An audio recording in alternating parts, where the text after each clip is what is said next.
thinking, gosh. Recording in progress. Have fun in Boston. Wonderful. Hi, Hi. How are you? I'm well. How are you? Well, Hey, that looks like a full package for tonight. She's got a I'm lot ready. She's got a lot of papers. Okay, Monica's. Before we get into I knew anything, you'd ask me that eventually, and I'm not ready. July 4th coming up. I know. From what I they're still under construction. Not ready to open yet. We're all dying for Monica's. I know. Oh. I'll let them know that you're asking. I keep Please. telling them every time I have a chance. Just me, all the bus drivers have been asking. I know, because you drive by. It's like, We drive by every day, so. yep. You have enough seats? They never stay long. No. We can always ask the kids Hi, to Mary. sit in the back. How are you? Hello, Mary. I got a call that said from Mary Maslowski, town clerk, informing me that there is a town meeting tomorrow. That calls out, Mary.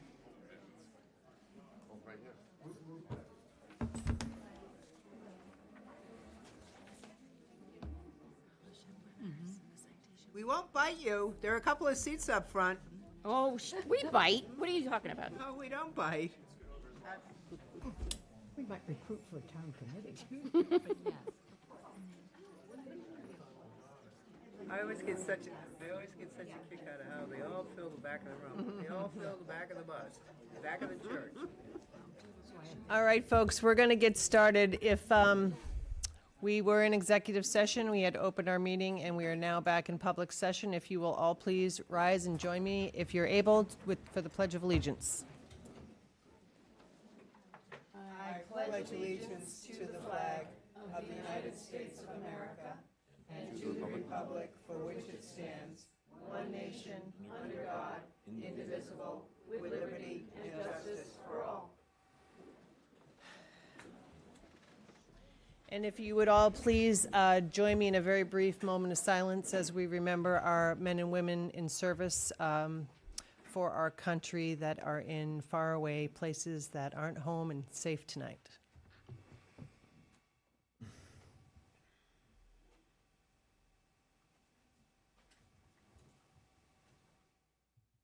Thank you very much for that. We're going to begin our agenda item with the 6 p.m. announcements. Liz, do you have any I announcements? just want to thank the Flack family and the Yarmouth Historical Society.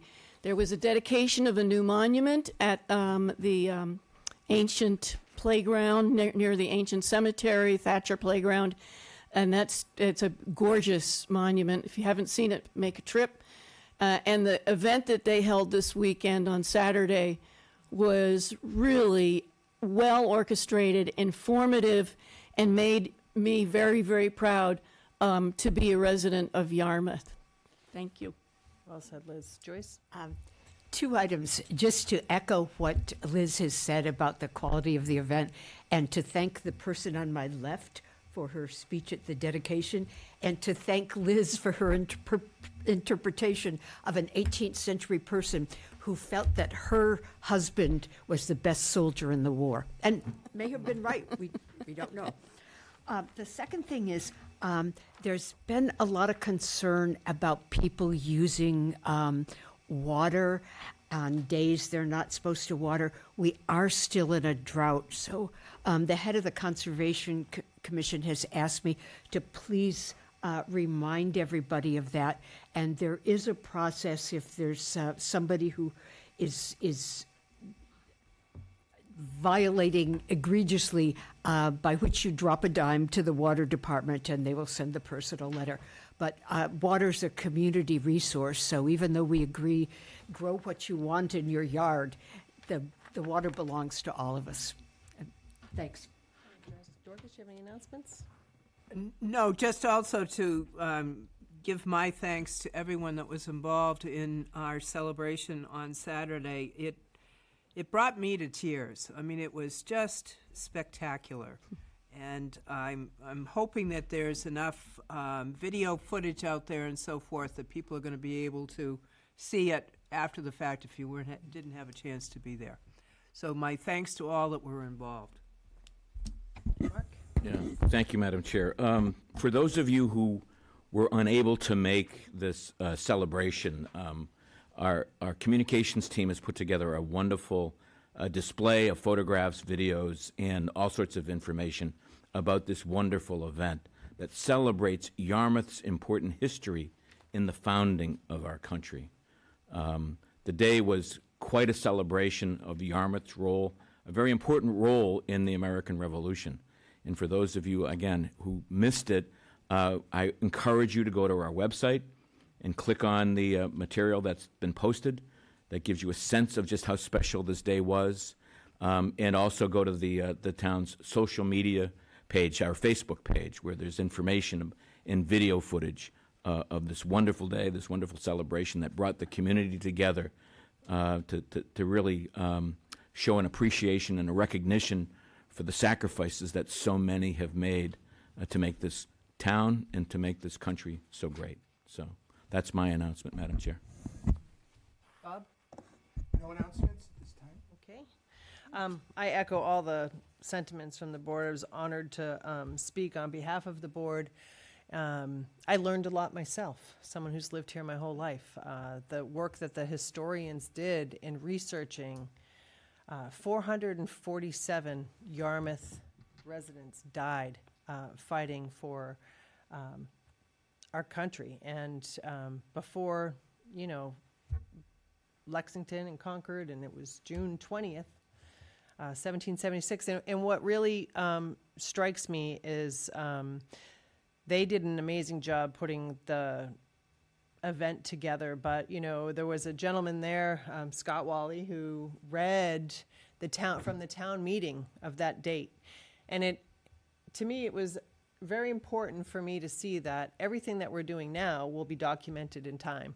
So it's as we think about our forefathers, it puts weight heavy on my shoulders to know that what we do today and the decisions that we make now, 250 years from now, could potentially be an important, significant piece of time. So I thought that was, it was just wonderful. In 250 years, now we have a monument to recognize it. And, we put it by the playground, and there were some folks initially that were hesitant about having such a monument near the children. And, I think as a mom, you always, worry about that. It's a public place, but I just can't help but think about any child that might go up to that monument and ask, what is this about? And learn a little bit of history and a little bit about their town. Those 447 men represented, I don't know if it was exactly 60%, but it was close to 60% of our population at the time. And it was said at the event the other day that throughout the state, I think the average was somewhere between 13 and 15%. So that gives you an idea of how strong our patriotism in our town has been from the beginning of our country. So it's quite remarkable. And we definitely, as far as the Revolutionary War, this town represented. And as Bob said, made history. So with that, are there any announcements? We're going to move on to public comment. Is there anybody who would like to address the board? Yes, Harris, please come to the microphone.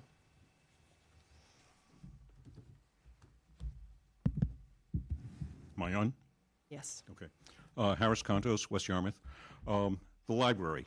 When it came to town meeting, I think I was reasonably coherent in saying we should vote yes on this. At the last selectmen's meeting, Mr. Earl from Yarmouthport was very well spoken in explaining why he voted no. And I've had to pay particular attention to what he had to say. My sense is that he was not outright opposed to a new library building, but he had anxieties, issues with the $10 a month declining over time, as Bob had laid out. So maybe he had a problem with the price point, in which case maybe we should find out what is a price point that people would go for, okay?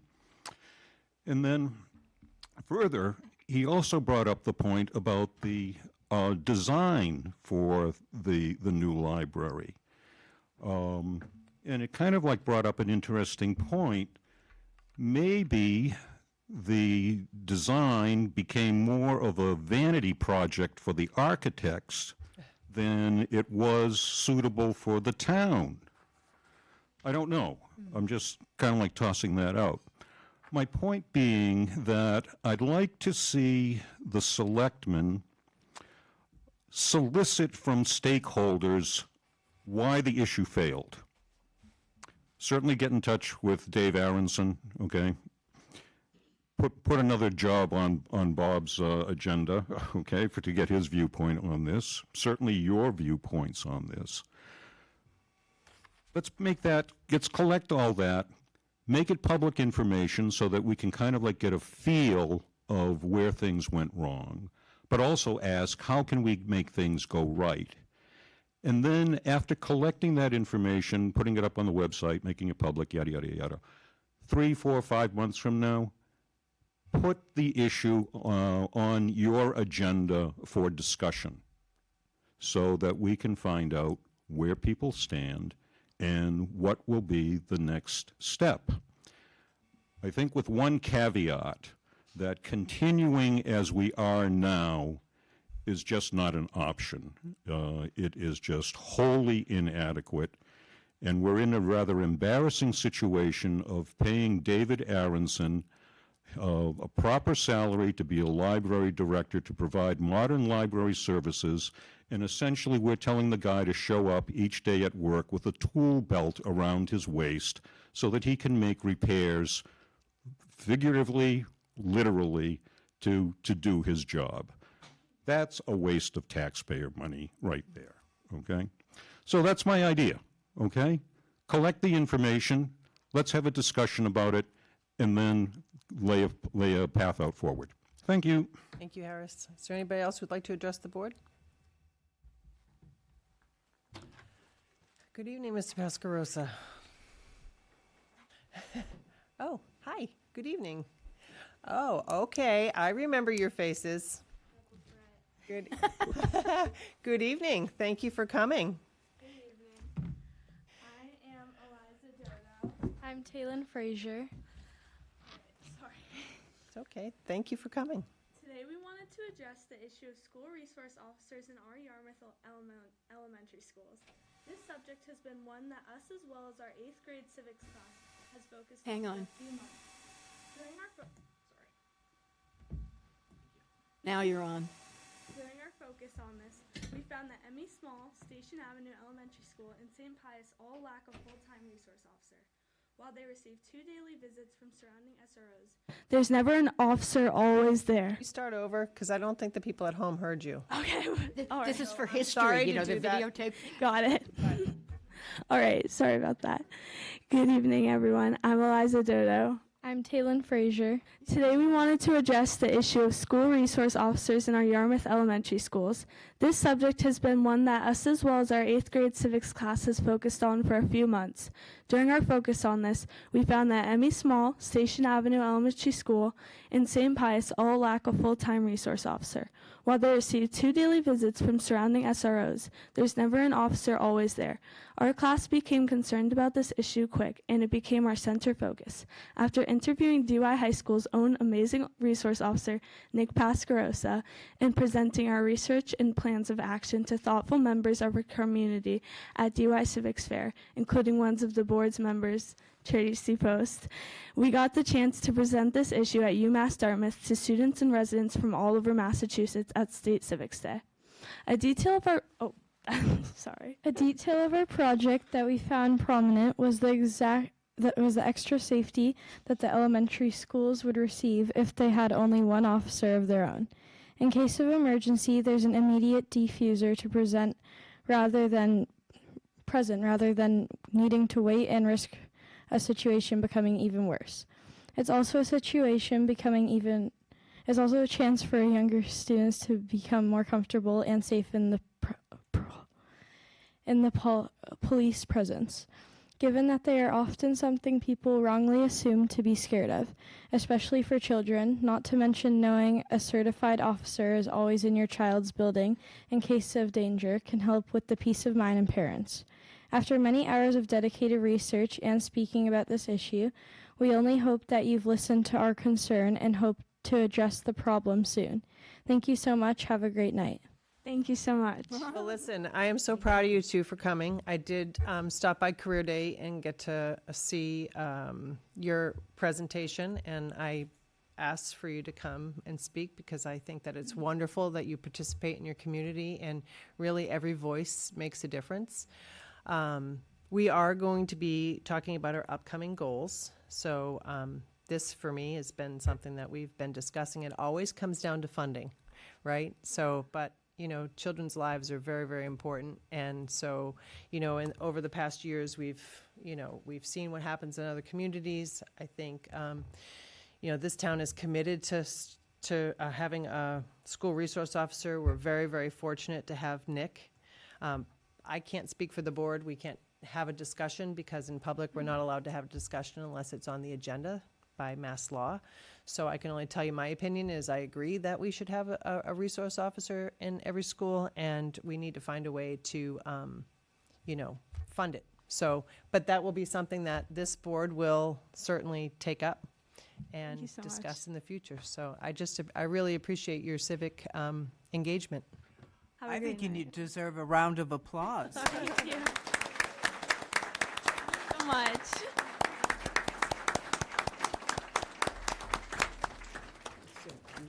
Anybody have any comments on that? I'm sure we'll take that, Mark. Yeah, I think, first of all, let me just say how excited I am that you came here to come before us.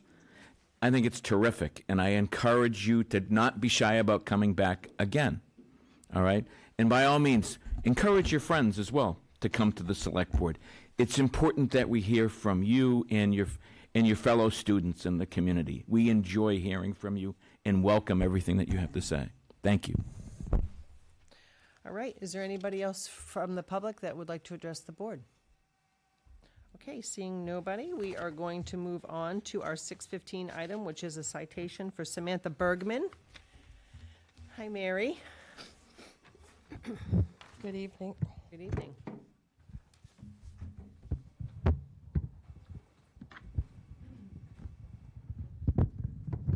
Good evening. Sorry about that. My name is Mary Maslowski. I'm the town clerk.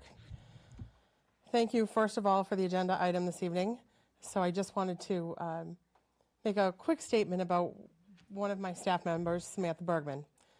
Samantha has been an integral part of our team in the town clerk's office since she started in September of 2023. While I think she makes a difference every day, she certainly made a difference in one person's life last month. Late in the day, a constituent approached Samantha's window with a request. That request led Samantha to know that this person was suffering from a mental health crisis and needed help. Samantha calmly notified other staff to call 911 without the person's knowledge.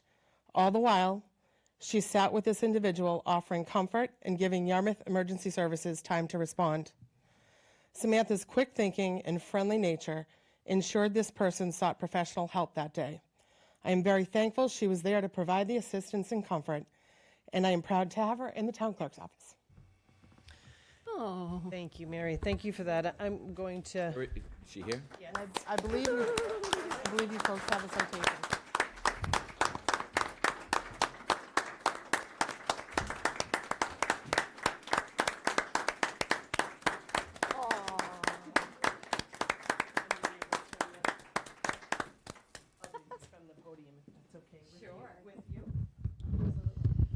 Thank you, Mary. So the Town of Yarmouth Select Board Official Citation. Be it known that the Town of Yarmouth hereby recognizes Samantha Bergman from the Yarmouth Town Clerk's Office for exemplary actions.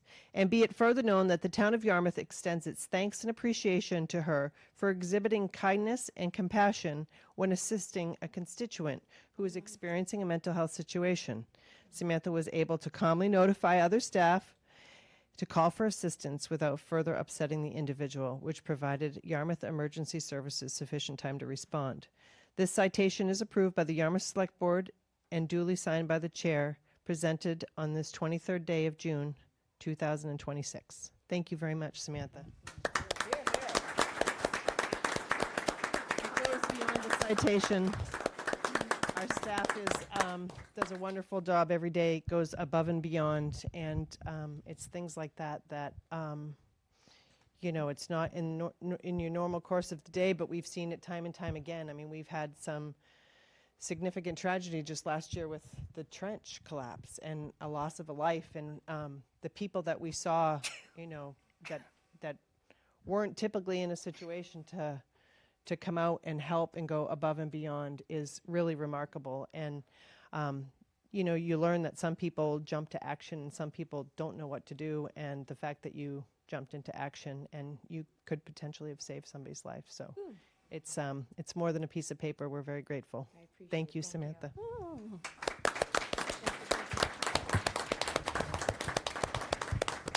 Done. Thank you. Tipping a cool hat is huge. I'll bring Sophie in so she can say thank you. Thank you. It's wonderful. We have very talented staff here. Very grateful for them all.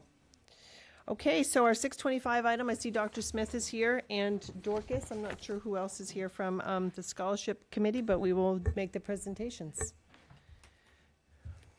Thank you, sir. Do you need help, Mark? Okay. I think I got it covered. Oh, need a taller microphone though. Did I turn it off? No, just It's a floppy. We'll call you Wilson. maybe it's better if I'm of our hidden tricks. behind here, anyways. I can hold the microphone. I'll just yeah. Be like karaoke. Nobody wants that, trust me. Mark Smith, Superintendent of the Dennis Yarmouth Regional School District. Very proud superintendent of Dennis Yarmouth Regional School District for the reason I'm here today and for the surprise. I didn't know other than maybe 20 minutes before arriving that we were going to have that presentation today. So it was a duly proud moment for me as superintendent. But I'm also here as a member of the Yarmouth Scholarship Committee. So I'm here to just speak a little bit about the committee. I'm not the chair of the committee, but I just do want to, the committee had a great chair in Dr. Kerr, who ran that committee, I'm sure, for several years before I joined. I don't know how many years. I wish I could speak specifically to. I know for the first 2 years of my superintendency, he was our steadfast leader, got up here, spoke far more eloquently about the experience that I'm about to. But did step down as the chair last year. So the committee did carry on. And so I'm just going to take a couple of minutes here and just speak a little bit about the committee and try to do a little bit of justice, and nowhere near as well as he did. So, the whole process just starts with the community, and it's really just a wonderful donation made by the Yarmouth taxpayers. And it's an opt-in that is an opportunity that comes through the tax bill for the residents of the town to make a donation. And this year that totaled over $50,000 that the scholarship committee had to give to students that are residents of the town of Yarmouth. And so this just, again, I have the opportunity at school committee meetings to talk often about donations that come to the district in a wide variety of ways. The school district gave out just under $635,000 in scholarships this year. I mean, it was a huge number, and this is part of that, right? So, again, $50,000, that is no small shakes, and that's coming directly from the residents here in this town. We had 45 applications for those, that $50,000, and so it's in. If I'm being fully honest, when the email comes to start this process, it never comes at a good time of the year for me. And it's like one of the busiest times of the year. And so I start with rolling my eyes, like, oh, now I have to go through those 45 applications, because the students have to go through a lot. Like, they have to provide us with a bunch of information. They have to write a couple different essays. And that means the members of the committee have to read all that and process all that. And, but as soon as I start the process, I'm always grateful that I'm participating in this committee, because for me, you know, as superintendent, the role can be distanced from students, but it's really a great opportunity for me to get to know kids from afar, read their stories, get their perspective. Each year, the scholarship asks a different question.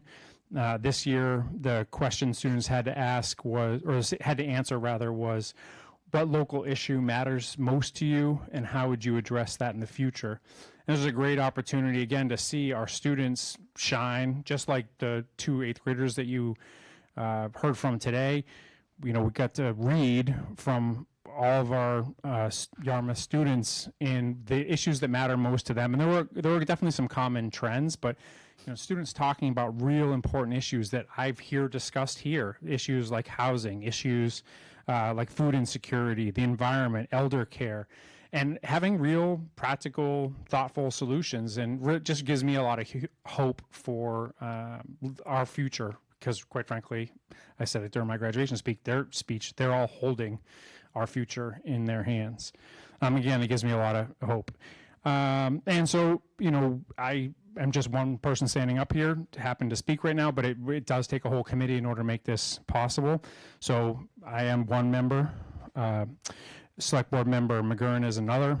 Miss Sandy Rubenstein, it makes another member. Miss Katie Castano and Miss Danielle Hayward was the scholarship committee. So I want to make sure all those folks get their recognition. And again, as I mentioned, we all read through all 45 applications, score the applications in 5 different areas, and then average of all those scores is taken, and then everyone is ranked. And then we distribute the funds. This year, the top amount given is $2,000, and then all the way down to the smallest amount given is $500, and there's ranges everywhere in between. And personally, it's just been an absolute honor to be a part of this process, and I look for, well, again, I probably won't be excited when that first email comes, but I know I'll be very excited once I get into it.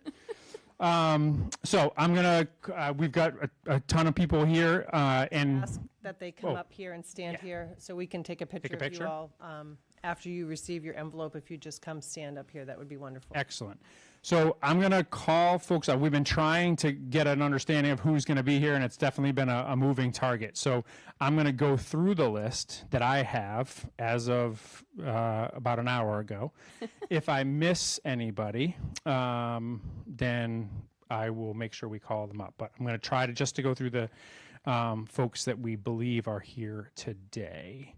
All right, so starting with Shane Arsenault. Already 0 for 1.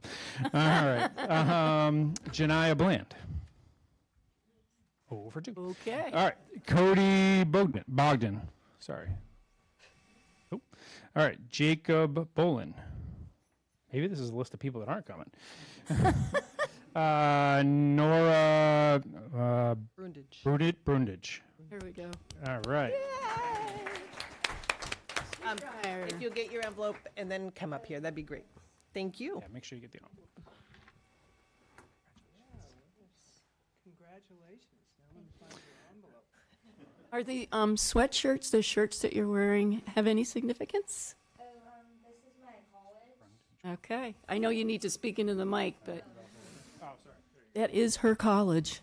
I go to Sweetbriar College, and I'll be going on my 2nd year there, and I really love it. All right. Awesome. Thank you, Nora. Bear with us a minute. Oh, yeah. That's not helpful. They're not in alphabetical order. 1 second. It's not in alphabetical, clearly. Let the kids do it. They'll be faster.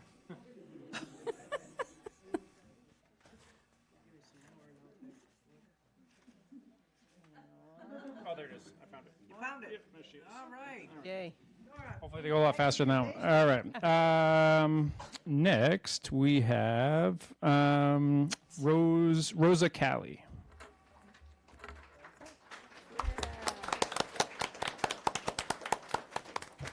Find her with a C. No, and again, this is not in alphabetical order, Rosa. And next we have Abigail Conover.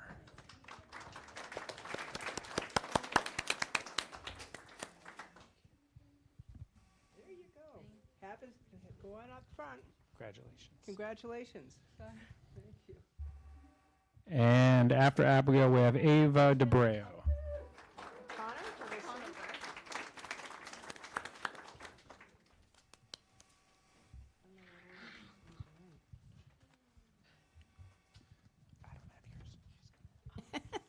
And next we have Jaden DeSimone.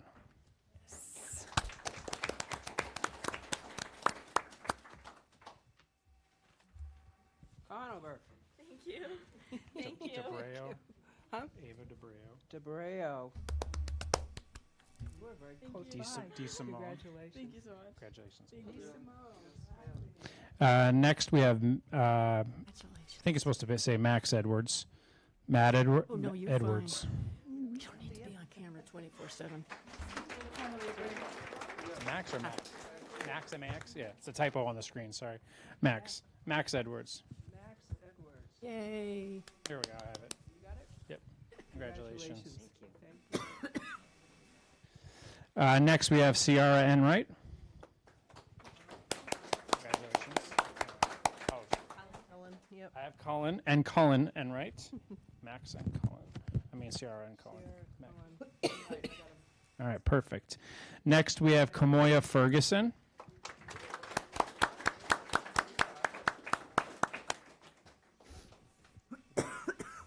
You would think so, wouldn't you? Oh, there he is. Kamoya Ferguson. Ferguson. Congratulations. Next we have Sky Forrester.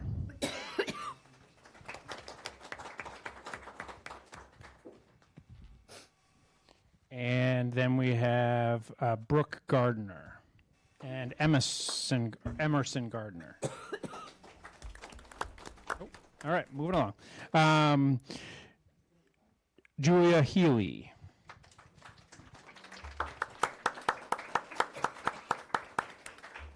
Julia Healy, yeah. You want to give me a couple more? Thank you. It's going to get easier when we go down in our list. Thank you all for your patience.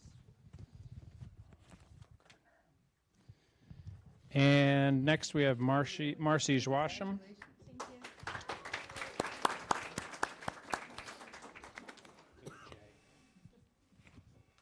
Yes, I know. I have her little brother on my Oh, bus perfect. every day. And Lucas Krakowski.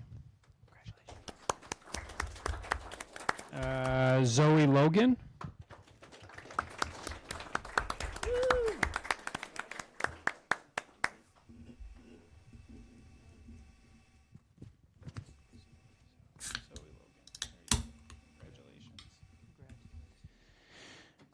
And Melissa Lopes. Alana Manuel. Yeah.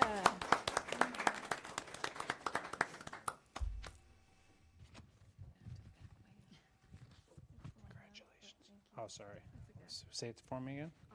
Elena. Make sure we get it right for the public. For the public record. Congratulations. May Nas and Timothy Nas.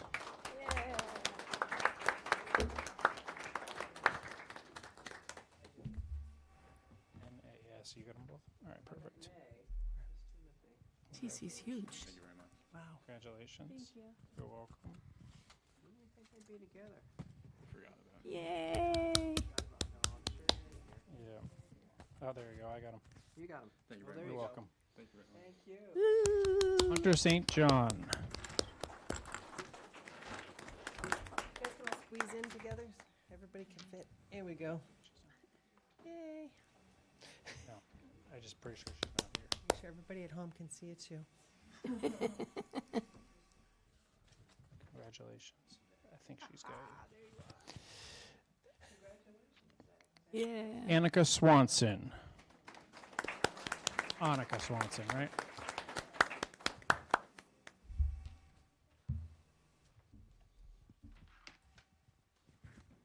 Next year, we're going to have these in alphabetical order, I can tell you that. Monica Swanson? A-N-N.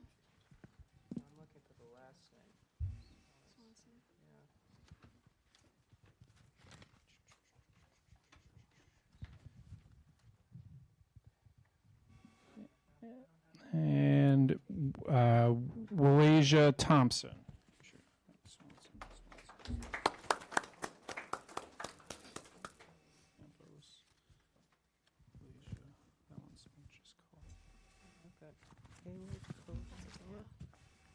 We didn't forget you, promise. I'm gonna need you to squish in more, okay? To your right, to your right, to your right. There you go. Yeah. Yeah. You can pretend your paper doll's connected at the shoulders. Hannah Willis. And Aubrey Woods. Aubrey Woods. Congratulations. Did I miss somebody? Who did I miss? Oh, yes, so she's not on this list, so I'll have to go back. Thank you. Oh, actually, no, she's on the bottom list, so it's not alphabetical. Brooke Woodward. Hi, Brooke. Congratulations.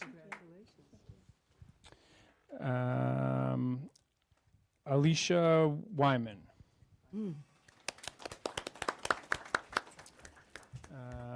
Hawken Kenny. I don't think she's here. Yeah. Fiona Liu.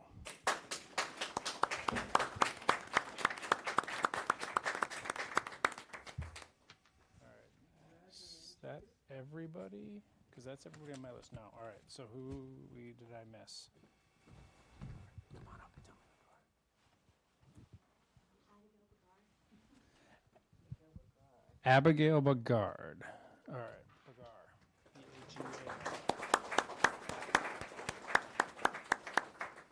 Abigail, there you are. Yay. Congratulations.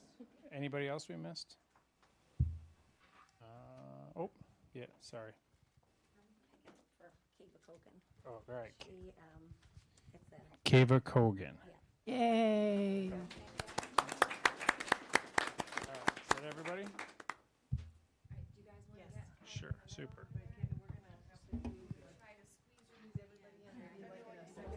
I think they want us out there, Joyce.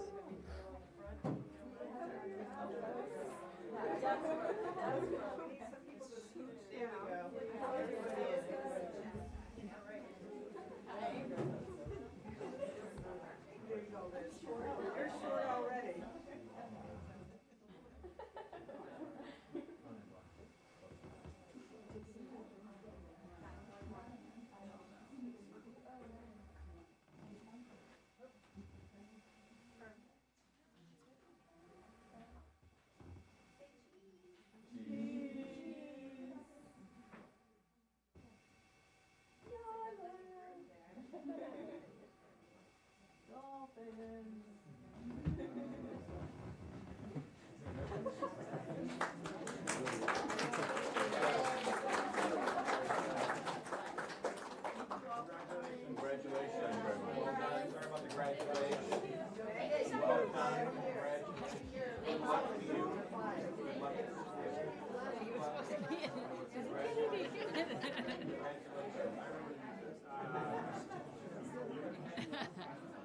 Okay, now that you're all sitting down, the young lady that did not get her check, please come back up here and see us. That was me, Dorcas. Oh, yeah, well, you're right. You don't look like a graduate. Howdy, guys. Yeah, it's 300 girls. You're all my best friends. Every single one of them. That's wonderful. What do you See you. Congratulations. He's getting too big. He's taller than you. Oh. Let's do this every meeting. I know. Happiest meeting. We could. It is. Congrats, you guys. Bye. Good to see you. All right. Yeah, sure. Love scholarship night. Me too. It's my favorite. Who doesn't love giving out money? I mean, that's the best It's part. always fun to give out money. I like getting more than, never mind. Well, and to double down on what Dr. Smith said, we're very fortunate that people choose to check that box and send a little bit extra. So when they ask you and you get your tax bill and you're irritated when you open your tax bill, just come back to this and realize that every dollar goes to our future. Make sure you send it 2 makes it a little checks. bit easier for them, so Let it's me wonderful. also, if I could, just as a member of the committee, again, thank my fellow committee members, and a thank you to all who applied. I mean, it was awe-inspiring to listen to what these kids had to say. And it comes from the heart. It ceases to amaze me at how wonderful the kids are. Everybody always thinks, oh, those kids, they don't, let me tell you, they're pretty amazing. They really are. They really are pretty amazing, and I wish them the best of luck with what they do from this point on. And from what we saw that was written for us, they're going places, each and every one of them. Thank you. No, I'm glad you said that. It was something, as you know, I very much enjoyed, and reading what these children, or not children, our students, that what they write is just, it really makes you recognize, as Dr. Smith had said, that a lot of the issues that we deal with, they're very cognizant of. And a lot of it affects their lives, even at a very young age, so. And these kids would have had the pandemic in their last years of middle school, so, good for them to have kept on and studied and, gotten into higher ed and gotten scholarships. Right. Inspirational. It is wonderful. All right, so our next agenda item is 6:45, is our pledge of inventory collateral for Oliver's Planks Tavern, 6 Bray Farm Road. I'm going to, I don't know if we have a public hearing notice. No, it's not a public hearing. Okay, it's listed as a hearing. All right. Do you want to explain, Amy? Sure. Okay, so Oliver's came to us through their attorney, and they asked for a pledge of collateral, meaning the pledge of the license and collateral in their business in order to help to finance a loan in order to purchase the property that they do business from. All right, so all the documentation is here. Amy has collected everything that is needed for this particular pledge. This is doesn't change anything operationally. It's just it's a procedure that is required. Correct. So with it not being a public hearing, we just need a motion from the board. So moved. Second. Any discussion on the motion to approve the application as presented? Aye. All those in favor? No.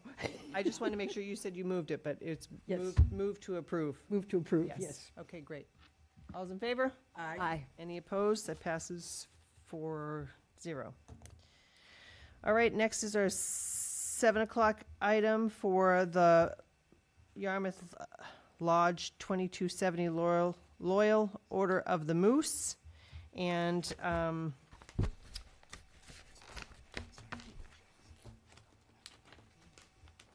I have that in front of me, and I need to find the public. This is a public hearing, correct?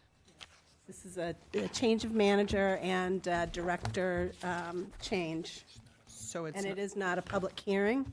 It is, again, paperwork that the ABCC needs for a change of director and change of Right, officers. there's no advertisement, though, for this. No, there was no We could advertisement required. Outline them differently on the agenda, Sure will. because they're listed as hearings. Apologies, I'll make sure. No, that it's not, it's not you. I approved the agenda, so it's me, but it's a little bit, it does get confusing. Sure. So that's just a side note for us. See, Holly, you're not the only one who is confused. No, it's a required vote again, but, a public hearing is typically, there's a formality in that with advertising, and this is a little bit different just for our own knowledge. So, again, all the documentation is here. If you want to introduce yourself and just talk about what it is that you're requesting, that would be wonderful, or Amy can help you. Sure. My name is Holly Sheridan. I am the administrator at the Yarmouth Moose Lodge. I have been a Yarmouth resident for almost 30 years. The administrator at the lodge is basically a secretary. I do all the paperwork, pay all the bills, make sure everything is in working order, order all the liquor, make sure everybody's doing what they're supposed to do, and that's about it. I see that you are TIPS trained, you've been there. Are you related, I'm assuming you are related to Hugh? He was my husband. Okay, well, Hugh served in this capacity for many years before his passing, so. Yes, he did. We're sorry, yeah. Thank you. Did wonderful, we're familiar with him, we've never had any problems with your license at all. So the request is for a change of director and change of manager to Holly. Is there anybody on the board that has any questions? Nope, I think well suited to the task. Thank you. Is there anybody who would like to make a motion? I would make a motion that we approve the change of directors and manager for the Yarmouth Lodge 2270 Loyal Order of Moose. Second. Okay, any discussion on the motion? All those in favor? Aye. Any opposed? Passed unanimously. Thank you very much. Thank you very much. Good luck. Thank you. Thank Good you. luck. We know you're, you know what you're doing. That's for sure. Thank you. You're welcome. Thank you.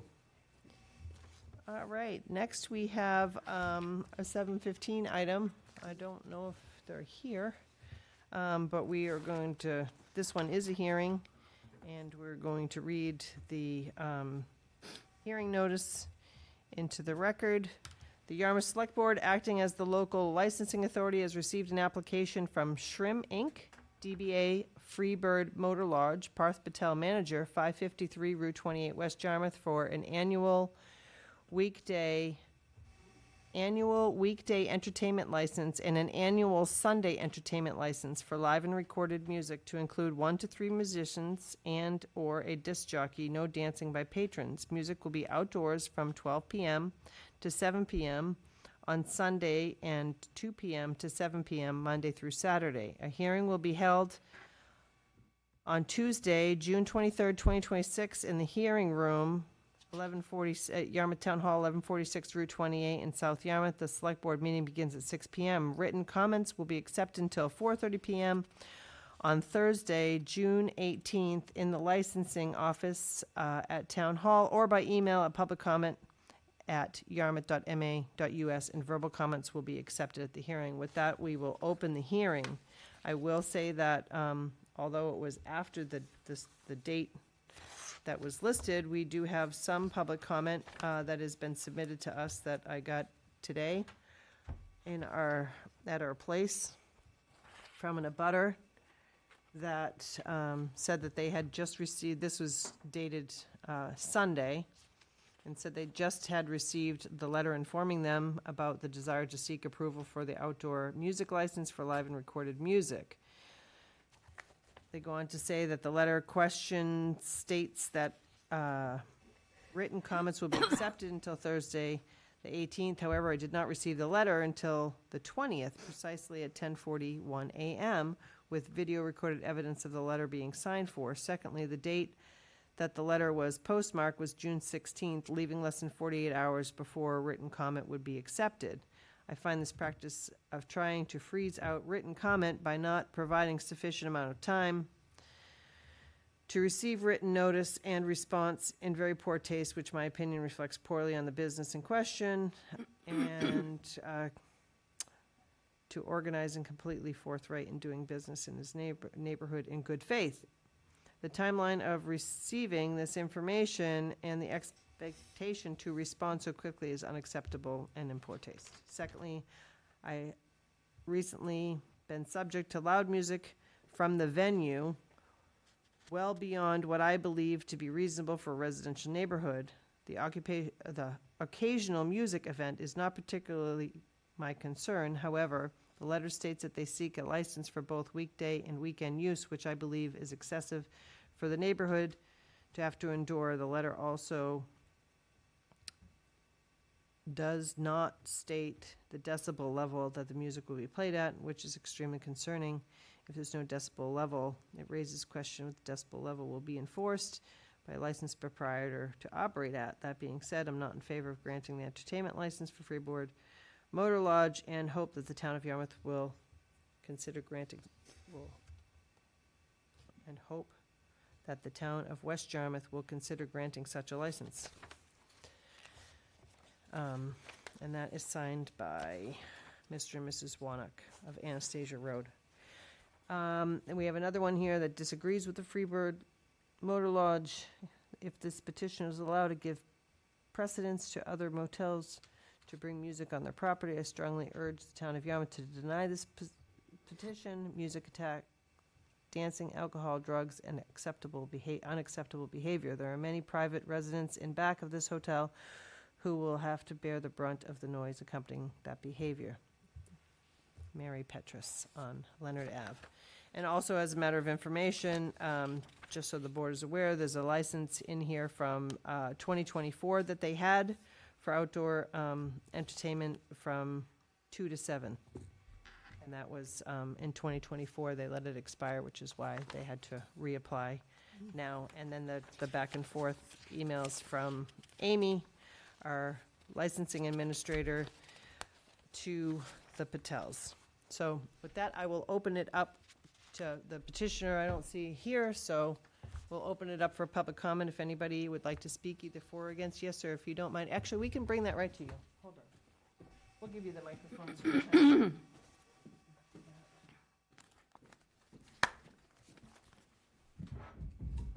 Just so people at home can hear you.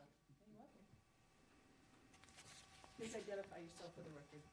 We are Edward and Deborah Stiefel, and we live on Blackthorn Way, which is diagonally right behind the freeway. Sorry, it turned off again. Just hit the button until it turns green. How's that? It'll turn on in a second.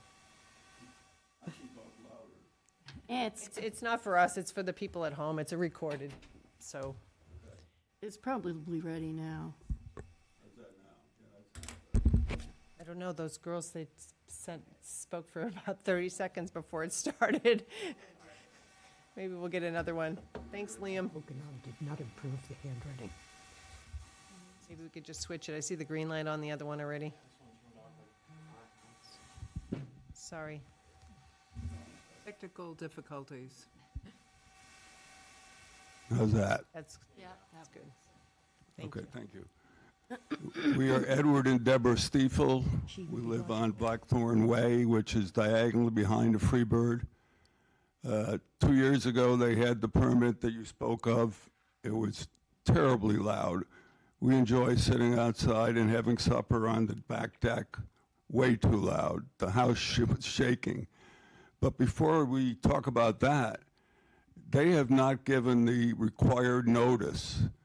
They are supposed to let all the abutters know no less than 10 days before the hearing. And we, like the lady that you quoted, we have received a notice mailed the 16th, which is 7 days before. So whether that's intentional to keep comments from being made or whether it's unintentional, it doesn't matter. They did not file the correct papers in the correct timeline, and this hearing should not even take place tonight. Well, I appreciate your comments, Edward. I was, that was brought to my attention. Unfortunately, he's not here. Did he hand you the green cards with any? He did. He And did, what were and the he date? said he would be here today. I know. What was the date of the mailing? Do you know? There are several On the 6th? that were delivered on the 17th. There were, Among them. Do we know when they were mailed, though? Because the delivery and the mailing is two different. the town also received, because the town is a butters, and the postmark is for June 16th. Okay. So. As is my postmark. June Right, 16th. and I was reading what our rules were before the meeting started. And the legal advertisement talks about you're responsible for paying for legal fees. Notices must be sent to abutting properties within 3 days after the legal ad's posting, and, this is the bothersome part to me, in most cases, at least 10 days before a public hearing. So I'm not sure what in most cases is, but that, to me, we need to correct that. Yeah, well, yeah, I mean, it should say, you know, if required, at a minimum of 10 days, and it doesn't say that, so, Well, unfortunately. it certainly eliminates any comments because there's no time to submit them. Right. Absolutely. So, and he's not here to speak on this particular one, so the only thing I can say is maybe the board wants to continue the hearing till our next meeting. We'll leave it open, so that way people do have time to comment. Sounds like we have to. And, you know, Madam Chair, I'd like to make that motion to continue this hearing do we have a date certain that we till can, our next meeting. we need to continue to a specific date? July 7th is our next meeting. One after your dad, since you're not going to be here. Yeah, I won't be here on the 7th, but. Well, the vice chair can handle it. July 7th? July 7th is the 7th. date July 7th. of our next meeting. Second. It's very fair, thank you. Thank you. Okay, there's been a motion, there's been a second. Any discussion on the motion? All is in favor? Aye. Aye. Okay, that means that the hearing is left open and will be continued, and we don't need to re-advertise it, we're just gonna continue it. That will give people sufficient time. In the meantime, your point is well taken. I think we need some clarification. And also, we need to make sure that people have been given enough, here he comes, I see him. The person right here. Yes, it is. All right, great. Hi, come on in. Hi. It was. Well, we made a motion to continue the hearing for the Freebird until July 7th. There was some question by the public about whether or not there was enough ample time given for the notices were not mailed until the 16th. They need to have at least 10 days' notice so we continued it to July 7th. And we'll leave the hearing open, and then that way, if anybody has any public comment, that they'll have time to comment before this board makes a decision. There were 2 comments that were submitted to us by neighbors, and a gentleman here tonight that also made comment that you can get those comments from, so hopefully July 7th works for you, but you can stay right there because we're gonna move on to the next one. Okay.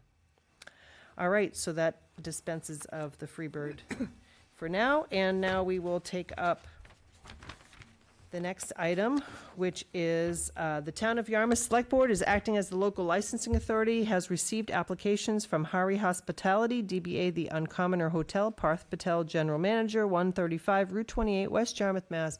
02673 for an annual weekday entertainment license and annual Sunday entertainment license for live and recorded music to include 2 to 4 musicians and/or a disc jockey and dancing by patrons. Music will be outdoors from 12 p.m. to 8 p.m. on Sundays and from 2 p.m. to 8 p.m. Monday through Saturday. The hearing will be held on Tuesday, June 23rd, 2026, in the hearing room at Yarmouth Town Hall, 1146 Route 28, South Yarmouth, Mass. The Select Board meeting begins at 6 p.m. Written comments will be accepted until 4:30 Thursday, June 18th, in the Select Board's office at Town Hall, or could be submitted electronically to public comment at yarmouth.ma.us. Verbal comments will be accepted at the meeting. So with that, we will open the hearing and give you the opportunity to talk about, but before we start, do you have the green cards, Amy, for this as well? And do we have the same situation for the mailing dates on this one? Mm-hmm. Okay. I think to be fair, we'd need to. Madam Chair, I'd like to move that we continue the hearing to And I give would the public second that. sufficient time for comment. Yeah, that way we make sure that we, instead of doing it, we'll just continue it, and then that way it gives people the 10 days that they need from the time they notice, because I don't think, when did we receive ours? Same date as we did for the Freebird, which was the 16th. I'm sorry, it was the 17th. It was mailed on the 16th. We Mailed got on ours the on the 16th, 17th. yes. Okay. All right. I did acknowledge there's a little bit of ambiguity in our, in the requirement that perhaps it said in most cases, but we would really like to say that it's 10 days in advance. So that just gives everybody ample time to comment. So, okay, so there's a motion to continue to July 7th, and there's a second. Is there any discussion on that? All those in favor? Aye. Any opposed? Okay, so we don't need to re-advertise, you don't need to mail anything from now. We're just going to put it off until July 7th, and hopefully you can come back, and we can have a discussion about it at that time. Okay, thank you. Thanks, Bart. All right. One of your abutters has a concern, and perhaps there's a way you could address that in the hall while everybody's here. You know, out in the hall, not as part of anything here. But Okay. And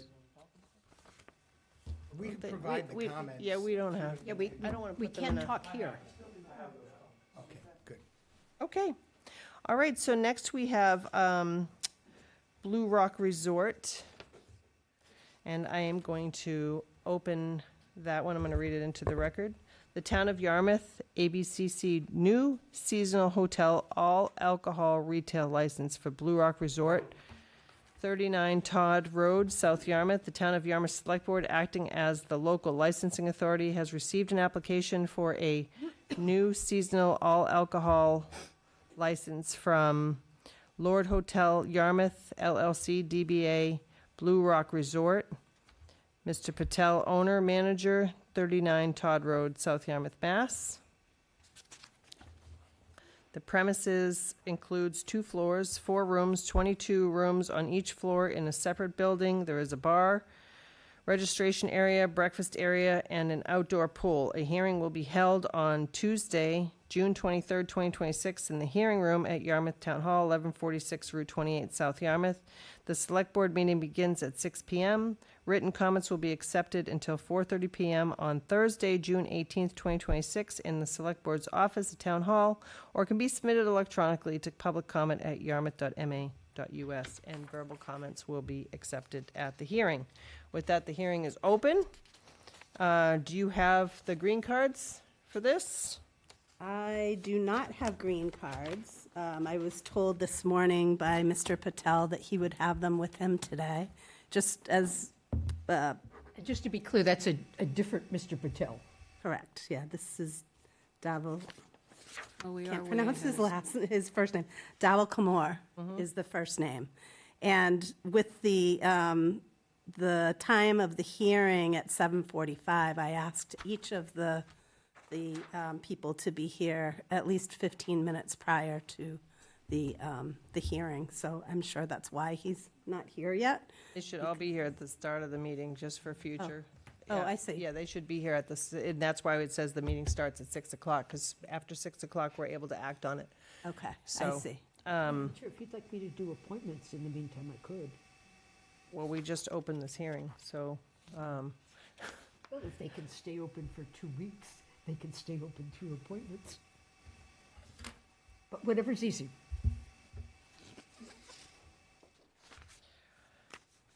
what does the board want to do? I'd like to move on and come back to it.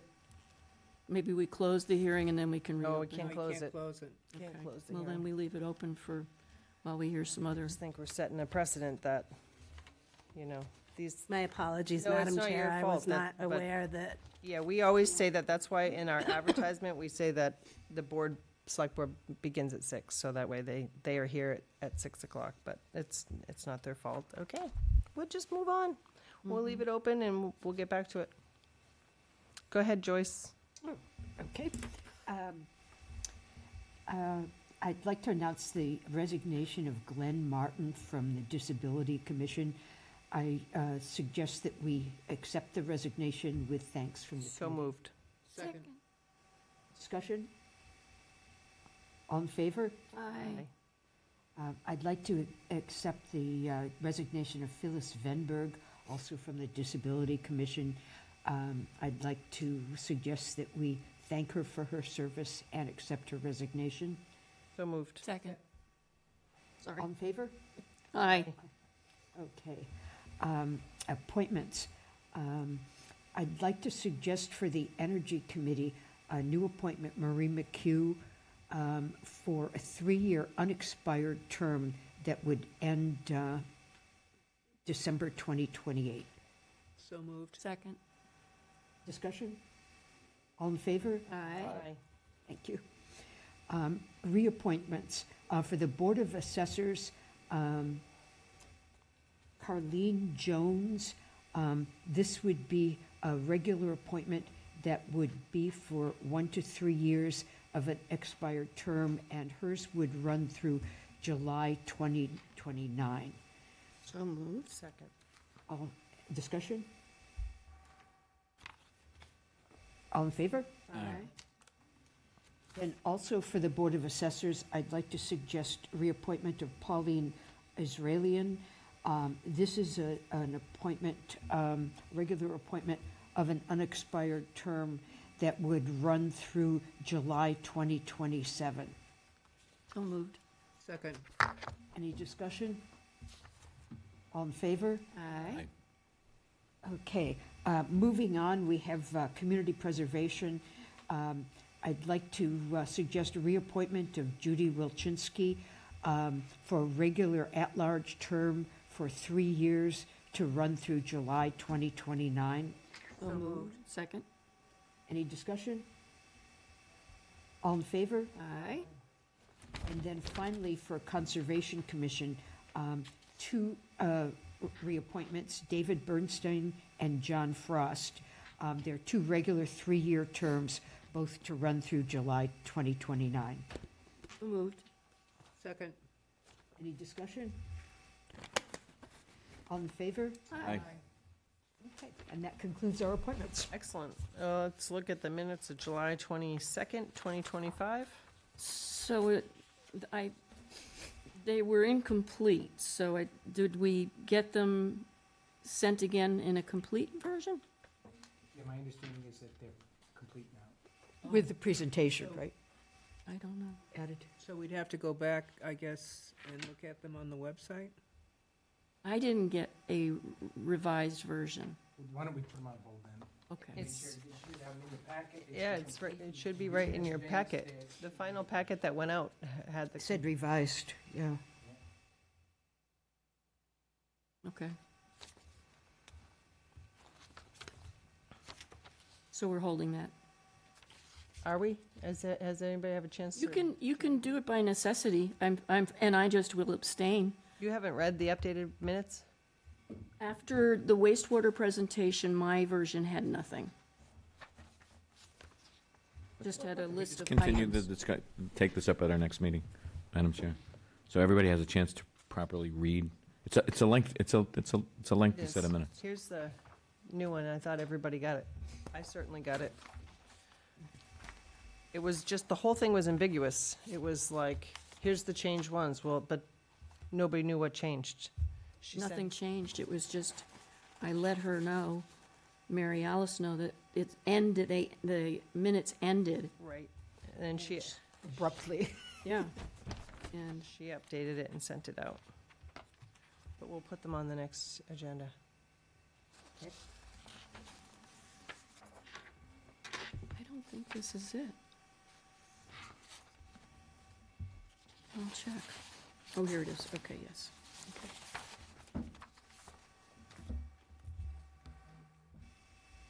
That's it, right? That's what I'm in the packet. Hmm? Wastewater project update.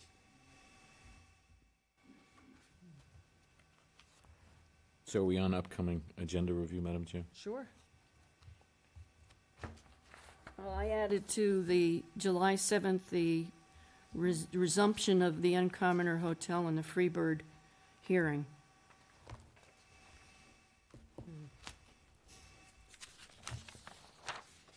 I will not be here on the 7th. Oh, no, you're our licensing chair. Dorcas will do it. I don't think we have a vice chair of licensing, but we have a vice chair of the board, so I'm not sure how that works, but Mark said Dorcas can handle it. Marcus is We'll help her. Yep. But we don't have a vice chair of the Thank you for licensing. your confidence. Right. We'll be here to help if you I'll get be- stuck. I'm sure I'll be. We'll all pitch in. We'll limp through. I'm Madam sure. Vice Chair. Now, I think we're posted for 5:30 tomorrow, not at 5. We looked at it, didn't seem to be an hour's worth of work to do. Mm-mm. So we have a special town meeting at 6, select board meeting at 5:30, Oh, thank you for straightening that out. Okay. intermediate school. Mm-hmm, That's tomorrow night. right. Right.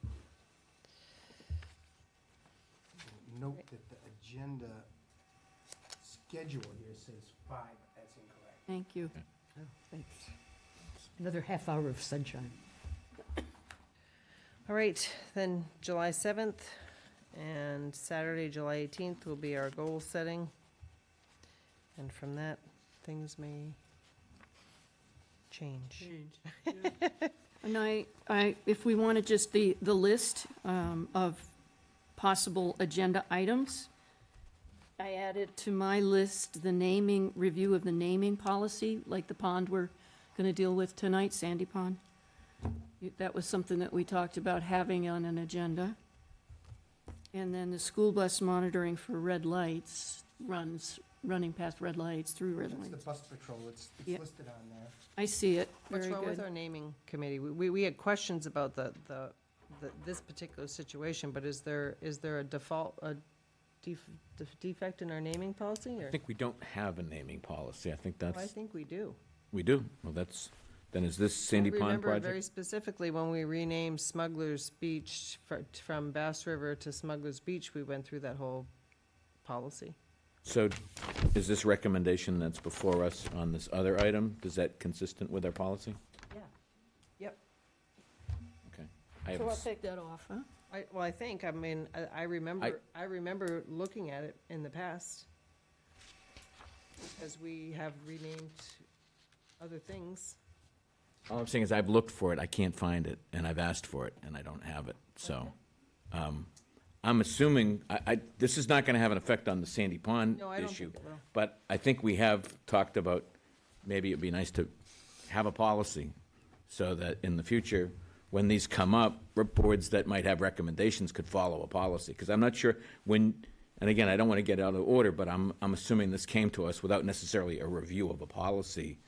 And I'm seeing a head being nodded, so I think the item should still be there. We should have whatever the policy is, since you say it exists. Well, because should- we reviewed it when we went from Bass River Beach, and there was a whole process about us looking at the policy. All I'm saying is, I can't find a policy. I think it's a great idea to Did you ask put the admin? policy. Yes, Admin doesn't have the policy? yeah. All I'm saying is we should have it and review it and reaffirm it or revise it. We should look back to when we named in the packet, when we renamed, it was not that many years ago, we renamed Smuggler's Beach. That was part of making sure we followed the policy. And didn't we follow a policy when we named the Parkers River Landing? No, that was an issue, that was a problem. Petitioned. Yeah, that was a yeah. problem. It was flagged there as a problem. It wouldn't hurt to look it over again. and No, it review wouldn't, it. but I thought that I just didn't realize there was a problem with it, because we've utilized it in the past.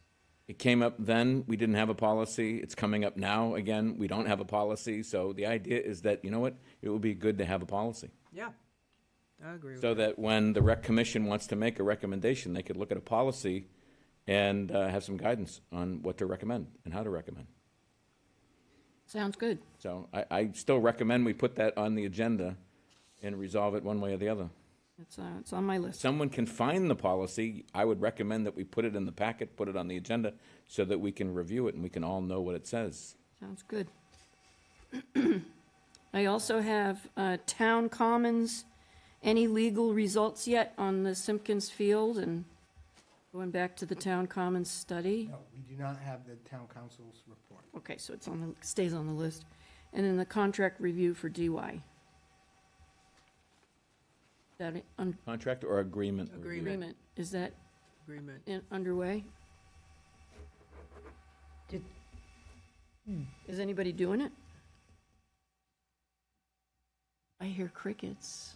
I don't know what you're talking Yeah, about. I know, do you have a Review of the specific question? agreement. Is anyone doing it, like Doing reviewing what? it? No, you I sent thought a we were letter good- to we the- were- You were- sent a letter to the Yes. school committee, and the Yep. school committee indicated that after the election, they would respond in writing, and they have not responded in writing, so the correspondence is in front of the school committee right now. So we leave that on the agenda. Okay. Then the last thing that I have on my list, we got a letter from a resident about the garbage trucks. And we also have some evidence from other, not letters, but a story in the newspaper where a gun came into play over leaf blowers, not in Yarmouth, thank goodness. But should there be a review with the Board of Health, or would the Select Board, as part of, or is this to go to the goals perhaps, but should there be some review of noise issues and some policy from the Board of Health?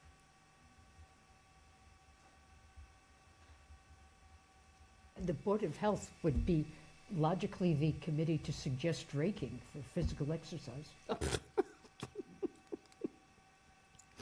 At any rate, is that something that should be at our goals meeting or instead? Up to the board. That's kind of I specific don't for the. have a, I don't know how we would answer, how we would lead that discussion. Are you proposing to Well, we do present have the a board letter with- from a resident, so we could start there. is And it even then in our purview? I don't think it is. That's why I think we So would have what- to say to the Board of Health. Have the person direct their comment to the Board of Health. All right. It's not really a health issue. Oh, it is. But it is. People claim it's a health issue. Yes. But a lot of it, like traffic noise, the noise of people, people say noise. We have a noise bylaw, so, I don't know. In any event, if it's up to the board. Does anybody else have any interest in putting that on? Not at the present time. All right, anything else? Nope. All right. Moving on from upcoming agenda, unless anybody else has anything on that. Your gentleman is here. There we go. Great. Perfect timing. We'll do individual items. I have, an individual, do you want to go ahead, Tracy, with it? No, then? you go ahead. Okay, so, after speaking with the Cape Cod Metropolitan Planning Organization and Steve Tupper in particular, I'm finishing the previous representative's term, and that would end in December. And then there will be another vote that will be conducted by Steve Tupper of Cape Cod Commission. So that answers that. So I stay on Cape Cod Metropolitan Planning Organization till December, and I also am willing to take on the Cape Media Center representation if that helps the board. I think that I am, as Joyce points out, very knowledgeable in the media area, so. Well, we can put it on an upcoming agenda for a vote. Okay. Anything else? And then, yes, I just wanted to say, there was a very difficult situation at Old Kings Highway last night, and I wanted to give them a real strong shout out. They handled it with calmly, considerately, and they applied the law as opposed to opinions.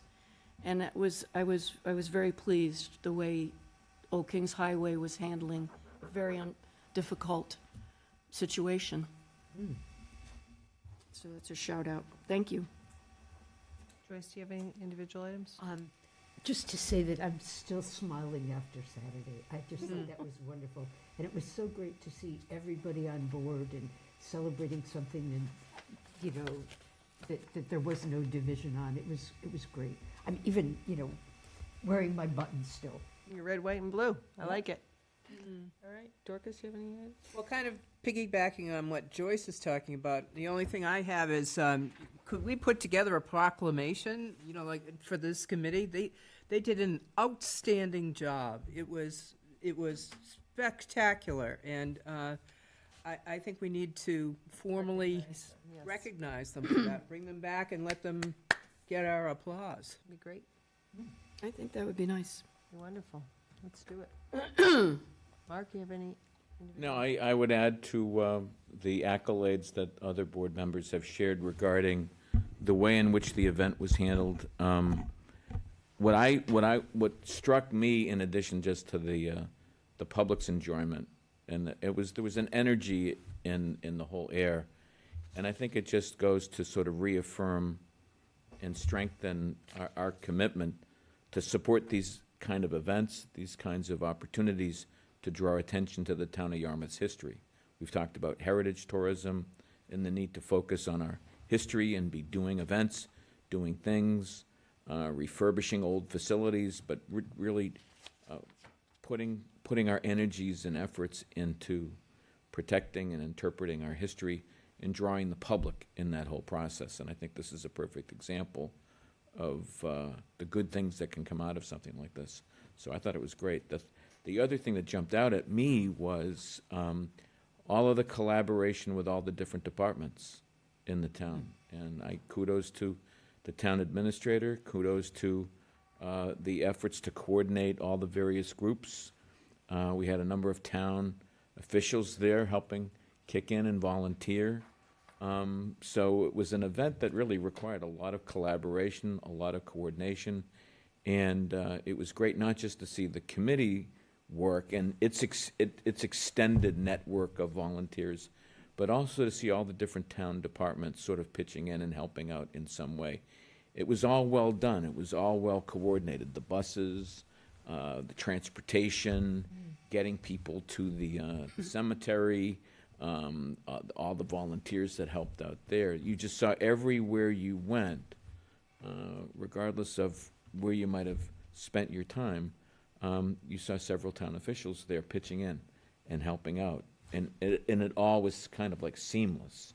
Everybody knew what they were doing, what their role was, what they had to do, and the public was well served. I mean, the level of attention to the residents, people needing help getting on a bus or getting help getting seated or whatever, just there were so many aspects of this event that just made you proud of this community, you know? So I too want to celebrate all of that hard work that went into that event from everybody that contributed, because it was truly a town, a community exercise, and it was wonderful.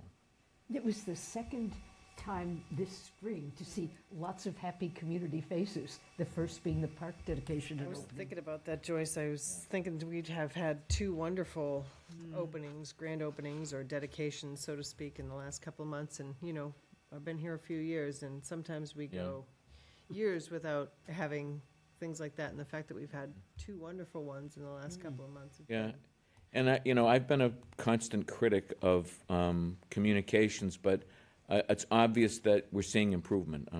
The town administrator talked about a lot of hard work being done there to sort of improve facilities, capabilities, presence, and that has to be acknowledged as well. I encourage members of the board to take a look at the website and some of the material that's out there on this event.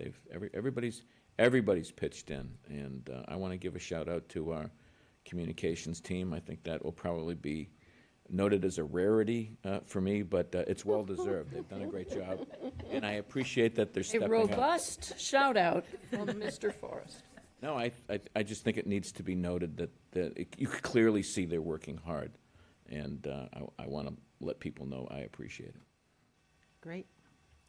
All right, so that's it for individual items. We will go back to our 7:45 item if the petitioner would like to come for Blue Rock Resort. I've already read the public hearing notice into the record, and the hearing is open. With that, I am going to, while you come forward, I am going to read one public comment that we received on the application. It says, I'm submitting this in regards to the Select Board's meeting on liquor license application for Blue Rock Resort. I'm in a butter and received the certified letter today. I live here 18 years and there was an active liquor license up until the pandemic and never caused any problems. I've met with the new owner. I have no doubt that this will be a benefit to the abutters as well as the owners. They seem sincere and hardworking.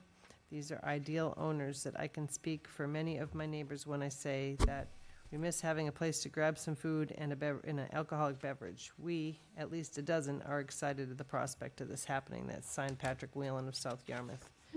So with that, the hearing is open. If you would like to introduce yourself and discuss what it is that you're asking for today, that would be wonderful. Hi, good evening to everyone who's here. I have been listening to the things going on for the town, and yes, I'm willing to add something to the town as well. I am the assistant manager of Blue Rock Resort, and I am here representing our family business. We have been the owner of properties around Massachusetts, but in Maine, that's our first property, and we volunteered to be here because we wanted to be in Maine. In Cape Cod. So I'm just getting confused because on the way I was informed that this should be the setting and I'll be sitting in front of all of you and I'll be speaking. Thank God this mic is not working. Oh, it's working. Oh, it's working. Okay. So I You're was doing like, great, bit don't worry. confused that it's going to be a public speaking like that. I was just thinking that I will walk in the office, I'll just give my certification and it will be, 2, Well, 3, forget 4. about all that. You can just have a regular conversation with us. You're Yeah, fine. I saw you people and I'm feeling better Okay. after listening to you all when you Good. were talking. So just when we are talking about things happening here for the licensing, actually when we joined in, we were settling down the hotel and there were many other things which we were focused on, but each and every customer, they just walk in and they just said that why not the restaurant or the bar is opening here. And then we started thinking that why not? If we are here to serve people, then why not to serve them in a way that they want us to serve them rather than decide that what we feel easy or comfortable with. Although restaurant or bar was on the papers, but we made this process, we expedited this process to have it done as soon as possible. And yes, that's a truthful thing that till the COVID times, the previous owners, Red Jacket Group, was having the license for both the restaurant and the bar. We have applied for the bar because we are planning to serve the packed food with it. Definitely we can not serve anything else unless our restaurant is up and running. We have the food licensing and stuff. But for the bar, we started with the application and then the training. I did the certification myself, and I'm willing to be there taking the responsibility of everything that is being done on the premises. And we never had a situation ever in the past also where the bar or all these things have created any nuisance for the society or the community around us. We are loved by our neighbors. I know this thing because we just walk around, we invite our neighbors who are having homes nearby our hotel. And I would find this as an opportunity to invite all of you also to just walk by our property. It's just next to one of the famous attraction of the town, that is Blue Rock Golf Course. So yes, I'm requesting all of you to approve this petition of ours, and if there is any reservation, I'm sitting right in front of you to answer anything or everything that is there in the process. Thank you. I Sadia, rest my case. is that your, how you Sadia. pronounce Sadia? Sadia. Okay, thank you. Thank you very much for that. So you said you are TIPS certified? TIPS trained? certified. Okay, I didn't see it in the packet, so make sure that Amy has. Did I submit it to you, ma'am? Yes, Right now? please. Okay. Yes, she will need a copy of that. And I see that you also met with Officer Lundergan and went through our checklist of rules and regulations. And you're comfortable that you understand all Yes. that's required of you? Okay, and you have your green cards for a butter notification. Can you tell me when those were mailed? Well, I have a bunch of them. You want the dates for all of them? No, you need to The turn mailing date for them. turn those into to the town to prove that you mailed them, but can you tell me when you did the mailing? For all of them? Ma'am, I was not the prime person to do the mailing. We were, our front desk was involved in it, so the dates are there, but I'm not sure about the exact date. Okay. Well, this abutter had told us that he received his on the 15th, because that's when the email came from him, so we just want to make sure that we gave 10 days notice. Yes, it was like 10 days before, definitely. Okay. All right. All right, so I guess we will go to the public first. Is there anybody from the public who would like to speak either for or against this application? Seeing nobody, we can take a motion to close the public hearing. So moved. Any discussion? All those in favor? Aye. Any opposed? Okay, the public hearing is closed. Now we will have discussion amongst our board. Does anybody from the board have any questions for Sadia? No, I looked at the location, and what a nice spot. So It's this, a beautiful place. yeah. So this And is, just to add to it, I would love to retire here. yeah. I would love to make Me this too. place my home. Yeah, I would love to, when I'm just planning, because I have an apartment on top of the lobby, so I'm staying there. Yeah. I'm settling it down in a way that I'm not going to move anywhere else. I'm going to be a part of this town. And when I drive, just to let you know, when I was driving through 39 Todd Road till Highness, there are homes. Newly built homes, well-maintained homes. And I always tell my husband, you know, sometimes if I get bored or we get a bigger family to accommodate, we'll make one of this home here. We're not going anywhere. Although people are just making us scared that you haven't seen a winter here. Ah. I'm so much willing to see the winter here. Well, great. Joyce, do you have any questions? No, I'm delighted to see someone so happy, starting a new aspect of the Yeah, business. actually, I wanted to be here. I'm not forced to be here. So this is what is making me happy. This is what I wanted to do. I'm not forced. I'm not convinced to do it. So yeah, I'm happy. And even if it's a small apartment, you have great outdoor space. And a great view. Yes, I have. And I have guests coming in every day with lots of experience to share with. So I'm happy. Great. Dorcas, do Lovely. you have any questions? Not at all. Mark, do you have any questions?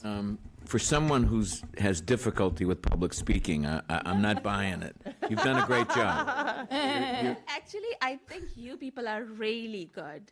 You haven't made it a serious kind of a hearing. You know? We can, but All are sitting with serious faces and not a smile. If you violate your license, yeah, you'll see a serious yeah, face. yeah. I would love not to see that. I would love Well- to maintain the law. I'm a law-abiding citizen. Well, we appreciate that, and I that's. have never even received any traffic violation ever in my life. Don't say that. Don't say it out Oh, loud. yeah, touch wood. Knock on wood, will you? I am looking at your resume, and it doesn't look like you have a lot of experience with serving alcohol. So I am glad that you have met with Officer Lundergan. I just do want to say, as I say, not just to you, but we say to every applicant that we take our licenses very serious. It is a big responsibility for you to make sure that the public is safe, and if they're not, you will have to come back here, and it's a privilege to have a license, and we'd have to address that at the time, but, you know, I can't go without saying that we need to make sure that alcohol doesn't get into the hands of minors, or there's no over-serving, which is all things that I'm sure you already know. Yeah, I'm a mother of 3 kids, and I know that having any individual who trust us, who walk in our premises, and they are in a condition where they need help will be provided to them. I can just guarantee this thing. In all our capacity, the help, the guidance, the safety measures will be taken. And that's the commitment. I am not going to promise this thing, but that's the commitment. Of course, I'm a human being. I can make mistakes. But I am planning not to overlook anything that will make any mistake of mine let any individual be harmed. Appreciate that's all, and that's all you can ask, right? Mark? Well, you won me over, okay? I'm all in favor of it. No, you're a wonderful ambassador to the to your business. It's great having you before the board, and Make a motion? yeah, I make a motion. Well, are we all set on terms of the dates for the? Do we have a card issue with this one? Dates. I don't proper think notice. so. She said it was over 10 days. It's over 10 and we days. have the We're card. good. Great. So we don't have to continue. We can just go right to a vote. So I move to approve the request. Second. Any discussion on the motion? All those in favor? Aye. Any Thank you so opposed? much. Good Thank luck. you Good luck. Thank you. Wish you well. I'd love to share this joy with all of you. That's your town's place, so do visit us. Well, thank you for You're being here. you're a Tony. shining star. Thank you so much. Yep. Thank you very much. Okay, you're all set. And Danny. that's it. If you free have to any, go. if you have any Folks, questions or we would like to be introduced, if possible, Oh, to the manager? Deval Kumar. Come on up. Sadia will be our assistant manager. Deval Kumar, you are listed as the manager, and Is he your husband? No. Oh. Okay.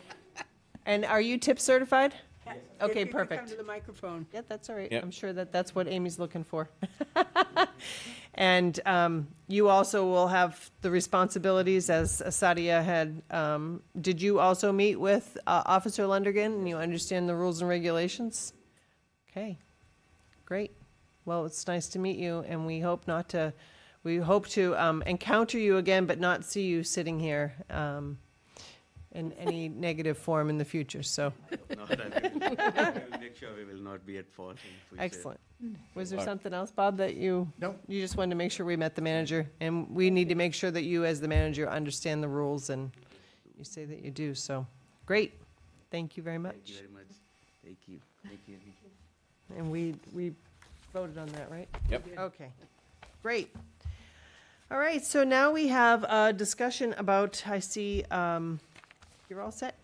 I mean, you can stay if you want, but you don't have to. Free to I go. see- Yeah, yeah. Your job is done. It doesn't get exciting. I see members of the Recreation Commission. We have a letter also in our board, at our place that was emailed to us outside of the packet, so perhaps we should read this for the record, so people at home know it's from the town administrator dated today, that the board's discussion tonight for the updated signage for Sandy Pond Recreation. A question was raised at the board's last meeting regarding the previous sign, acknowledgement of the donation from Malcolm McPhail.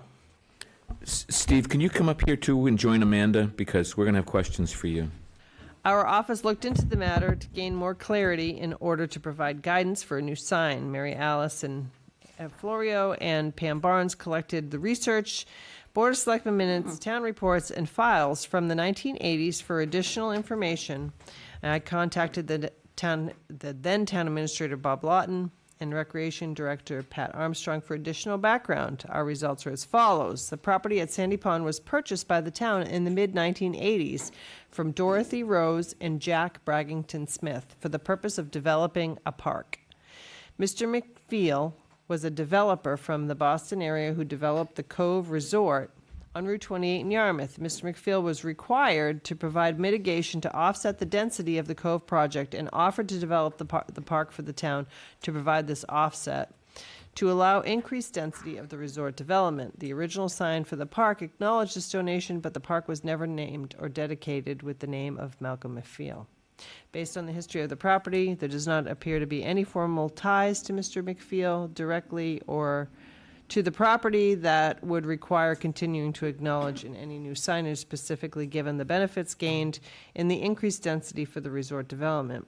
It should be pointed out that since that time, the park has been reconstructed, expanded, updated at a substantial cost to the Yarmouth taxpayers. Please let me know if you need any additional information. So for the public, this agenda item is to discuss the signage for the Sandy Pond entrance, which is, we've called it the Sandy Pond Recreational Area for several years, and we are looking to put up a new sign there, and we just did the signage on the Parkers River Landing, and so we're looking for some continuity and consistency between our park signs. So that's why the matter is here today, to figure out what the board would like to put on said sign. And there was questions about history and how the name got there, and making sure that we didn't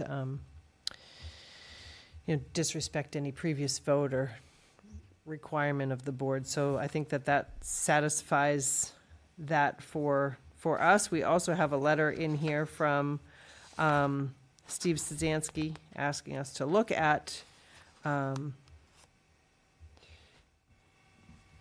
area and the sign, but I'll let you guys talk about it. And if you want to introduce yourself and just talk about where we are and where you'd like us to go. Good evening, Amanda Lima. I'm the town engineer. I was brought into this project initially for the Sandy Pond Playground and Splash Pad.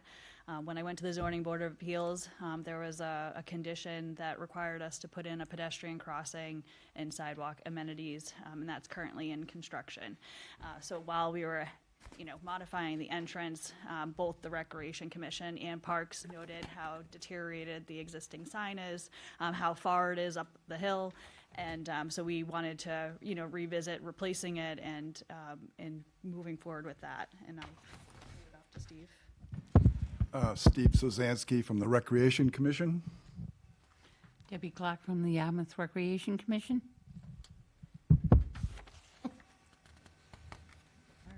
Here we go. So this is an engineering plan for the work that we're doing for the modifications at the entrance. As you may be familiar, the playground and splash pad was completed in June of '23, and as I mentioned, this was a condition. You can see, how do I do the pointer? That's a new one. Yeah, it's got it. Oh, it doesn't go on the. Oh, it doesn't show on there, yeah. Well, you may be familiar if you're looking at the entrance. It's on the right, up on the hill. There's the existing sign, and what we're doing is proposing it to be on the west side of the driveway, closer, same side as the dog park, closer to the road edge, and it would be perpendicular to the roads, and it would be a two-sided sign, so you could see it in either direction. As far as the placement and site views go, when you say closer to the road, I know that there's the sidewalk there. I always get concerned about cars having to pull into the sidewalk to be able to, I know there's a corner and there's a corner, so as far as sight lines, I just think we need to be really cognizant of that in the placement. Right, so happy that you mentioned that. So we pursued a grant for the rapid flashing beacon for the pedestrian crossing as part of Mass DOT's grant for materials that they offer. They give you the materials and you have to install it, so that's about a $50,000 ask. And Bowman designed it so that it will improve the sight distances for pedestrian crossings. So we're bumping out the curbing, so there's no more of that kind of like pull-off area. You can see where the new curbing is today. And so we're shortening the distance for a pedestrian that's going across. But the sign is still further back. I have a graphic to show. Pointer won't work? No, unfortunately. Let me just clarify. Okay, thanks, Steve. So the existing sign is now up here. Even further up. Well, It's where Up the hill. the It's dark mark is, right? Way up in there. this area, and it's parallel to the street. No. Oh, And the new sign wants to be over here, kind of more perpendicular to the street, so you can see it from both directions. Perfect. They're both further up. Yeah, sorry, but they're both, I don't know. The green dot doesn't go on the screen. No. but there's a sign that says proposed Sandy Pond Park sign, and there's an arrow. It's a little further back by the gate. Got it. But yeah. So then this is the existing sign that's up on the hill, and then that's not a logo in the middle, that's just the rotting board. And that's why the research was, completed in regards to Malcolm and how, if there was any, contribution in exploring what the proposed one would look like. So this is a rendering of what we had included in the bid package with the contractor, but just given the nature for, really wanting to, solidify, the signage, we did pull it out of the contract, so this will happen after the completion. But as I had mentioned, those pink dots that are on the bottom of the screen are where we're pulling out that sidewalk that's going to be closer to the road. It has curbing, and then the sign is still set back, but you don't want to inhibit the sight distances, so. Perfect. So an improvement for where it is today. So a few things that we'd like to discuss, and I didn't intentionally write the same word twice. Oh, I wonder. But one of the conversation pieces that we had with the Rec Commission was whether it be Sandy Pond Recreation Park or Sandy Pond Recreation Area. And then figuring out the donation piece, which has been summarized. The Parkers River Landing sign included certain amenities, and whether or not to include the seal or not, and then we do need to include the address, which isn't on the Parkers River Landing sign, but is going to be modified for. Okay. I like it. I like option 3. Too soon? Well, it's not on the screen yet, but, so yeah, so we kind of just given the, commentary that we've, received and, what's developed over the last month. Getting there. We'll be back up in. We've developed, 3 options. The first option just calls out Sandy Pond Recreation Area and has the address underneath it. It would have the same font, same colors as Parker River Landing. It's a rectangular shape. And then option 2 is, talking about the discussion about the donation, and that's included on option 2. And option 3 is pretty much a similar replication of the Parker's River Landing, where it has the town seal on the top of it and has, listed amenities. There's a lot of amenities at the Sandy Pond recreation area, and then areas interchanged between the different options.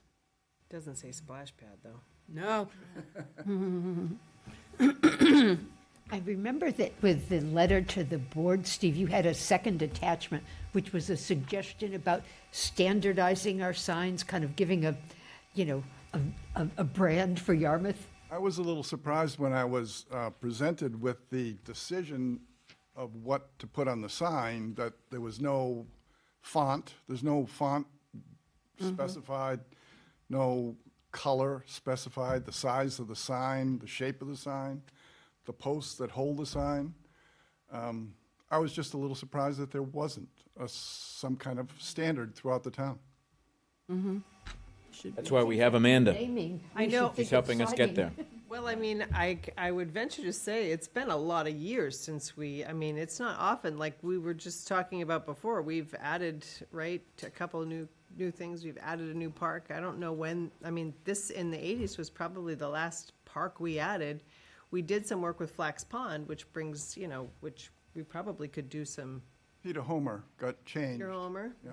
Yeah, so I think we should, I love the idea of standardizing. I think branding and that whole, like, being able to look and know that it's like those blue signs, right? A point of interest, like, so people they'll see this and they'll start to recognize that it is a recreational facility or it's some type of town park. We're back up. Great.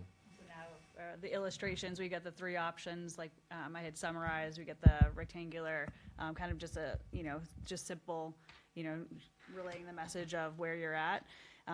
Option 2, this one was to, duplicate, again, what was at Parker's River Landing. And it gives you a little bit more amenities, but it was noted that, it does add, the speed limit is 45 miles per hour in comparison to, 28. So someone may be traveling much faster. It kind of adds a little bit of, clutter on there and a little bit harder to see where you may be, trying to target to. And this is the same one, just without the donation piece. Great. If I could ask, Madam Chair, on the one that was preferred by the Recreation Commission, the town seal isn't on that one. Is that part of what your recommendation was, not to have the town seal? It was, just for lack of clutter. I'm not sure, people driving by, if they're gonna, I would think they know. I think you should keep the seal on it. Yeah, I think getting back to your suggestion, Steve, on the standardization of the signage in town, when it comes to a town property, I think we, in essence, are putting our seal of approval on it, shall we say. And I would suggest that we really should have the seal there. I like your idea, I will admit, of keeping it simple. Like, as Tracy says, well, where's the splash pad? If we start naming, well, if you think about it, if we start naming things there, we could be going forever. There's a dog park or a basketball court, there's a soccer field, there's a beach, so, yeah. Isn't it the Don't Amanda forget the Lima baseball. Splash Park? Splash deck. It has town fields, dog park, beach, playground, courts. I have to say, I like recreation area more than recreation park because there are so many varieties of recreation. Yeah. I wondered how committed you are to giving the street address and the number. Does that seem important? I'm just thinking that would simplify the sign, and then there would maybe be room for a seal. I think you'd have to put the number at least in case somebody called 911. Yeah. It is a requirement to have the Oh. number. I But didn't you think of don't need to have 911, Buck yeah. Island Road. But they, Oh, really? You don't have to have Buck Island Road, but the number 482 would have to be there. It's just like a house number. That's interesting. that would be weird, though. Yeah. But was there any particular issue or concern about having the town seal? Was it just simplicity? Was that what you're looking for? But do you understand, Steve, that the board's looking to sort of have some uniformity and consistency in the that's signage? only going back to Parker's River where you Right. made the decision to do that on Parker's River. Right. So that's the only kind of thing you're going back to. And yes, going forward, we could use that as a standard and carry it forward. But, yeah, That's what I I'd like have to no. do. You have no objection I to have no having a seal? objection to it, no. So I That- guess the question, oh, sorry. No, I just want to say, I like the idea of having the recreation area there. Area or park? That was going to be the Area, next question. I think area is something that I would prefer. So in terms of options, am I hearing the board correctly that we like either the format of 2 and 3 with the seal, and now we need to determine whether or not what we want it to be named? There's the recommendation of Sandy Pond Recreation Area or Sandy Pond Recreation Park. I think the area is what the rec commission asked for, and I think it makes Area. sense. Area? Yeah, I think Okay. area makes sense. So are we all, do we want to keep the donated by? No. No. We want option 3 that says Sandy Pond Recreation Area. Mm-hmm. Is there a vote for that? Well, but do we need the amenities or the list? I don't think so. I don't think we need the amenities. Well, we did it at Parker's River Landing. I think the amenities help, but the one amenity that really needs to be mentioned is the splash pad, because there's a huge amount of interest in this community for the splash pad and the dog park. So can I ask a question just to help Yeah. this a little bit? And I agree, when you're going fast, it's hard to read it all. In being consistent with Parker's River Landing, and we didn't put the number on there, is it possible to take the 482 Buck Island Road off and put 482 on the post that holds it? That is And- what we're gonna do at Parker's River Landing now. Right, okay, and then maybe we can add splash pad and kind of make the amenities. There's too many already. Show a dog enjoying the No, but the if splash we, pad. you can if we see the take dog park. 482 off of there and we make, town fields, dog park, splash pad, and then another thing that says beach, playground, and courts? Or you don't want anything on there? I mean, you can't, Like Parker's River Landing, 3 is as many as you're going to absorb. That's just too many there. And you assume people are coming by car rather than by bicycle, Yeah. right? Okay. Yeah, I think the people driving by car are going to be looking for the dog park, the ball fields, and Kind of the courts are splash they? pad. Just Tennis. just courts are tennis, there. not Tennis pickleball. courts. Tennis, basketball. Yeah. And eventually, if we look to the future, there will be pickleball there as well. When we look at future plans for Yeah. Sandy Pond. Yeah, and if you drive past that sign, you see all these amenities on it. You don't wanna cause an accident either by looking up and seeing Yeah. what they. But if you have at least a few, Yeah, just a few. just 3, you're not going to get everything in there, because you're right, it makes it too confusing. Dog park's unique, Splash pad's unique. and they're here for the beach, but if you have splash pad, maybe you don't need beach. It does have to be called a splash deck by the Oh, health really? department. Splash deck? Is that what it called? Sorry, yeah, we got corrected. Splash pad recirculates water. Splash deck. Well, if you're saying that it really should only have 3 things, I would suggest that you should have town fields, dog park, and splash deck. Yeah, that works for me. Yeah. Those are the things that really stand Right, out. because the softball people that are playing softball already know it's there, and you can see it. Beach is going to have people coming Beach. in thinking they're looking at the ocean. Right. Would town fields be slightly redundant in the fact that it's already the town property and you're saying town fields? It's a Playing recreation fields. area. How about playing fields? I mean, I think the unique things to this area are the splash deck, the dog park, I agree with Mark, and the rest, the playground. The tennis courts you can see kind of from Buck Island. as well. I mean, you can see the dog park too. You may not know what it is. Yeah, and the thing about a playground is it takes in a lot of different things. You know, people will go to a playground knowing that there's a place for the kids to play, but they may not know exactly the different things to play. That's why I think playground is a sort of an all-encompassing term. So if you have that in there with the splash deck and the dog park, What did we put in Parker's River Landing? It says Boardwalk Park and. yeah, Kayak landing, kayak launch, launch. kayak lunch. Town, okay, so what do we need, are we all set on having 3? I Or, think so.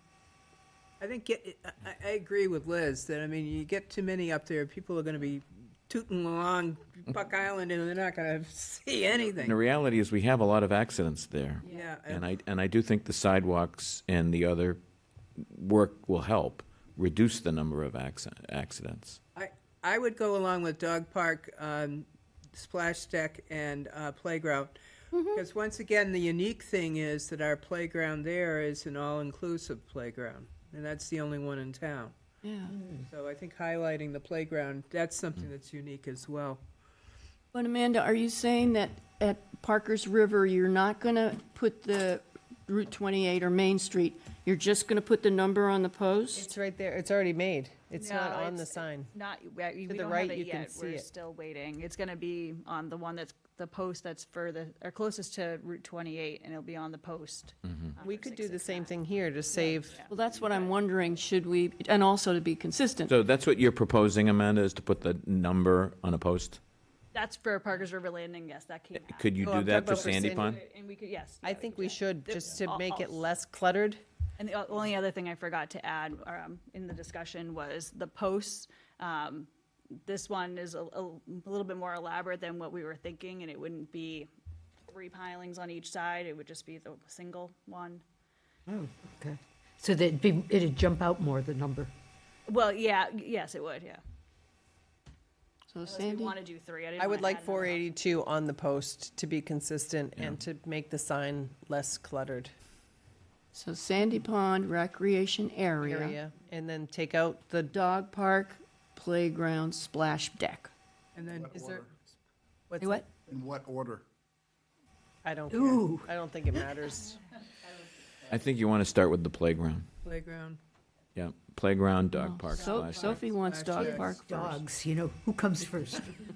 Exactly, the Is there kids. a motion? You want me to spell it out? I move that we take option 3 but amend it to be Sandy Pond Recreation Area.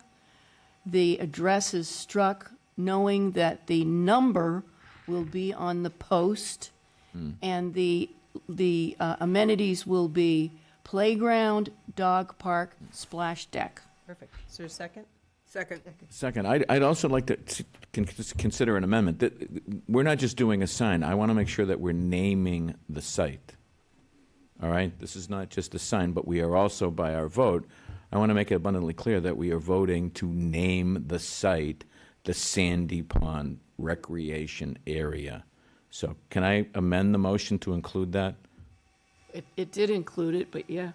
The naming of the site. There are two different things here. So We have a sign. maybe that's a, Because the sign should reflect Ooh, the naming of the site. So I want to make sure this goes Maybe one hand in. motion, we're just making sure we clarify what we're doing here. Right, so this is the sign, but it's Sure. also reflects the Seconded. proper name of the site. Perfect. So that, all right?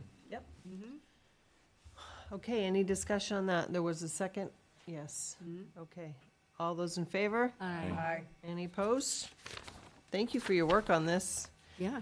We've come a long way. It's great to actually, we were talking about the 2 dedications, but, having the upgrades in these parks have been very nice, too. And the thing that is important is that most communities do, and I guess we at one time did have a naming policy, but I'm sure we'll get that corrected soon enough. But typically, the naming policies usually identify something that's significant about the site, or it's a geographic area. So this is inappropriate. So I think when we come to some resolution on what our naming policy will be going forward, that I think this would be totally consistent with that, because in most communities, you either name it after a site, yeah, algae. There you go. There would be some we could name that We with. could, yeah, you want to name it after something that's geographically significant, culturally significant, historically significant, or if you name it for an individual, it's something that they did either for the site or for the community. All right, and I think to some degree, my hope is that when we do adopt the policy, those are the key provisions of the policy. And I think what you've done, Amanda, and with your recommendations at the Rec Commission, it's all entirely consistent with that. But my hope is that in the future, when we come to do a sign, again, we will have a naming policy with some signage guidance, so that you're not sort of left to sort of ponder and think it all through, that there's some guidance and consistency to all of this. And now that we have Amanda becoming a real pro on this stuff, she can help us put Just that. to clarify, the posts? Yes. 1, 3, round, square? I think one You decide? post, fine, it's Just round? 3 posts like that? No, one round like that is what I think Amanda said was going to be. Yeah. Yeah. Save the trees. Perfect. We have some, broken, snapped telephone poles that we could probably use. That The old N-Star. one from Gray Beach, we can. Yeah, there you go. There you go. There you go. Filings. That's actually not a bad idea. Take the filings. Have them bring it back to us and we can Yeah. reuse them. There's some planks we probably have too. Yeah. Wonderful. Is there anything else you need from us? Thank you for your work on this very much. It's going to be great to see, and I really do enjoy the thought of moving forward, having that similarity in all of our parks or town facilities, so Yeah. I think that's a, Beautiful sign. yeah, it really is. It is. Nice. Thank you. Thank you. Thank you. Thank you all. All right, Amy, you got a full night. Section 12, the license pilot. So, as many know, you know what? Take it away, Amy. All right.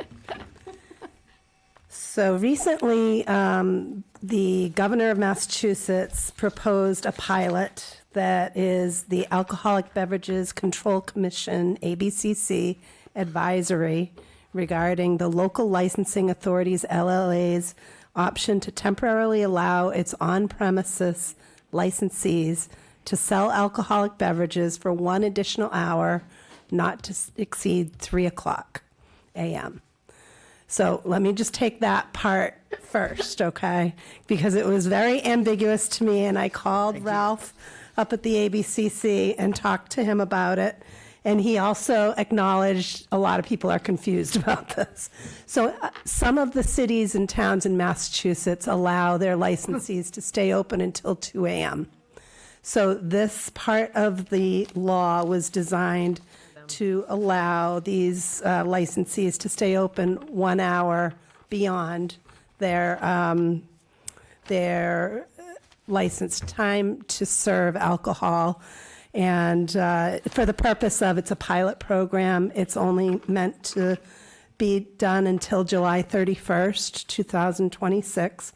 And it was born out of the World Cup, to welcome people, to give, an opportunity for economic development within the existing licensees of a town to offer service and serve to their patrons. The second part of this law basically says that the local licensing authorities can authorize a district, an area, where there can be public consumption. And that is another very confusing piece. But after talking with Ralph and kind of, listening to his explanation. Like a watch party, like if somebody wanted to do Correct. an outside watch Right. party for the World Cup. Okay. So it's meant for the existing licensees to be able to have an outdoor watch party or outside of their regular seating area in order to enjoy the games of the World Cup.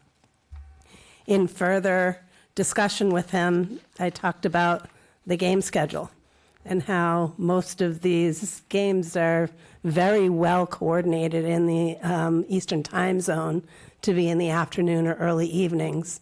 So that's one of the facts that I put forward to you, is that, you know, a lot of these games are going to take place within the hours that our licensees already operate. And in polling our licensees, I got really just one response from a licensee, Scally's, that wants to stay open an hour later because they have a lot of international members of their their constituency that would like to, you know, watch and enjoy the revelry, if you will, after their 1 a.m. License hours. So, excuse me, one of the two of the things that you need to vote on tonight is whether you want to opt into this pilot program and which licensees you will grant the ability to stay open an hour later. And also the second part of it is if you are going to designate an area that public consumption can take place, that second part of the law, it needs to be well defined, meaning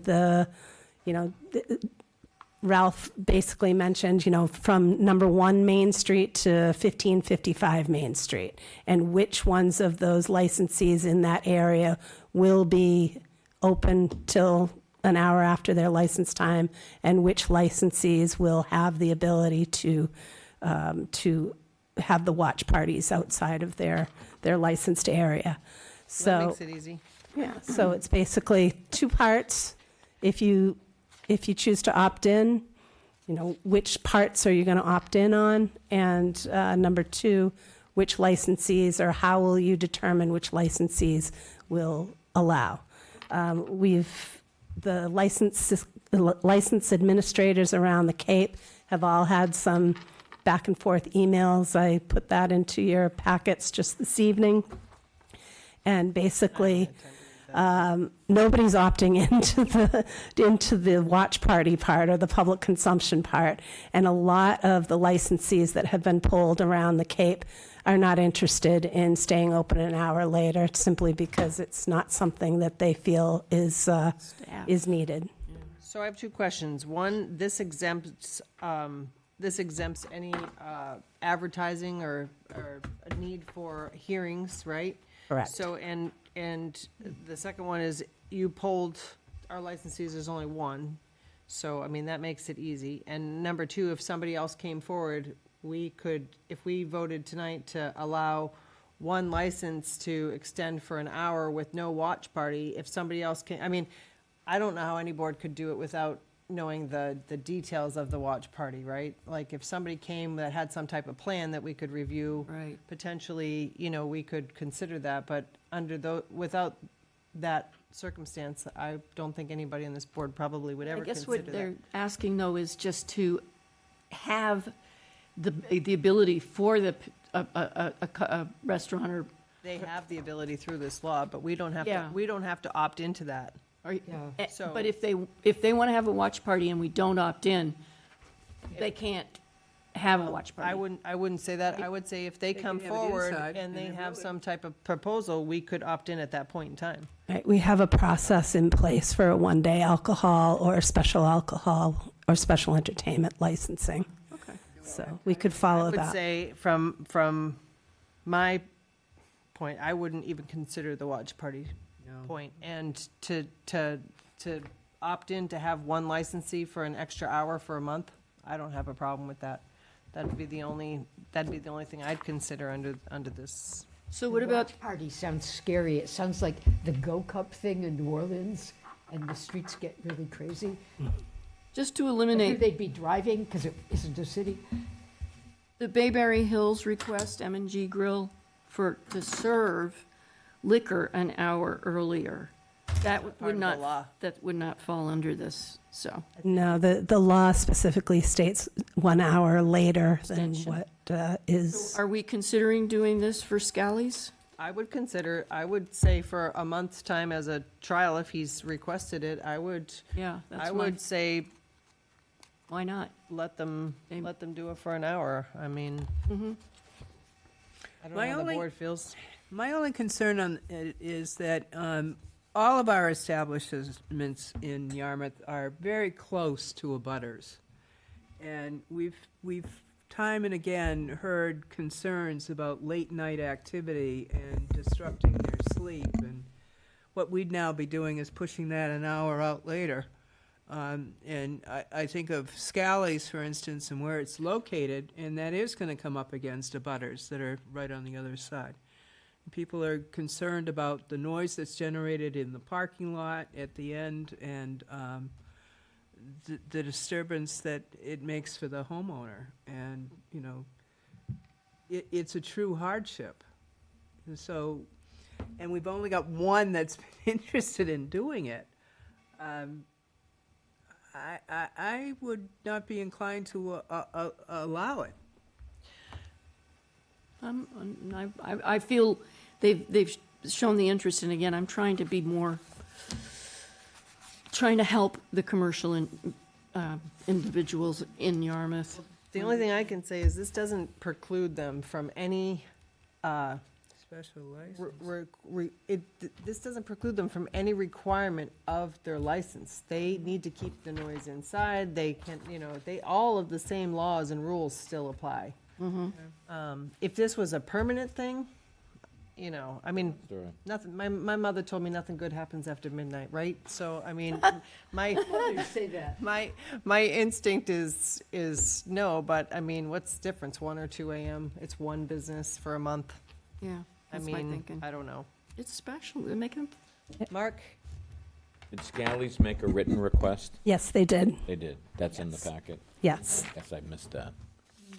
Would you like me to read it? Would you mind, just for the record, just that we've got that written request in, because if we're going to I gotta find it. deliberate on that, I want to make sure it's clear. Sure. Okay. It's from Doc Nealon, who is the manager. Excuse me.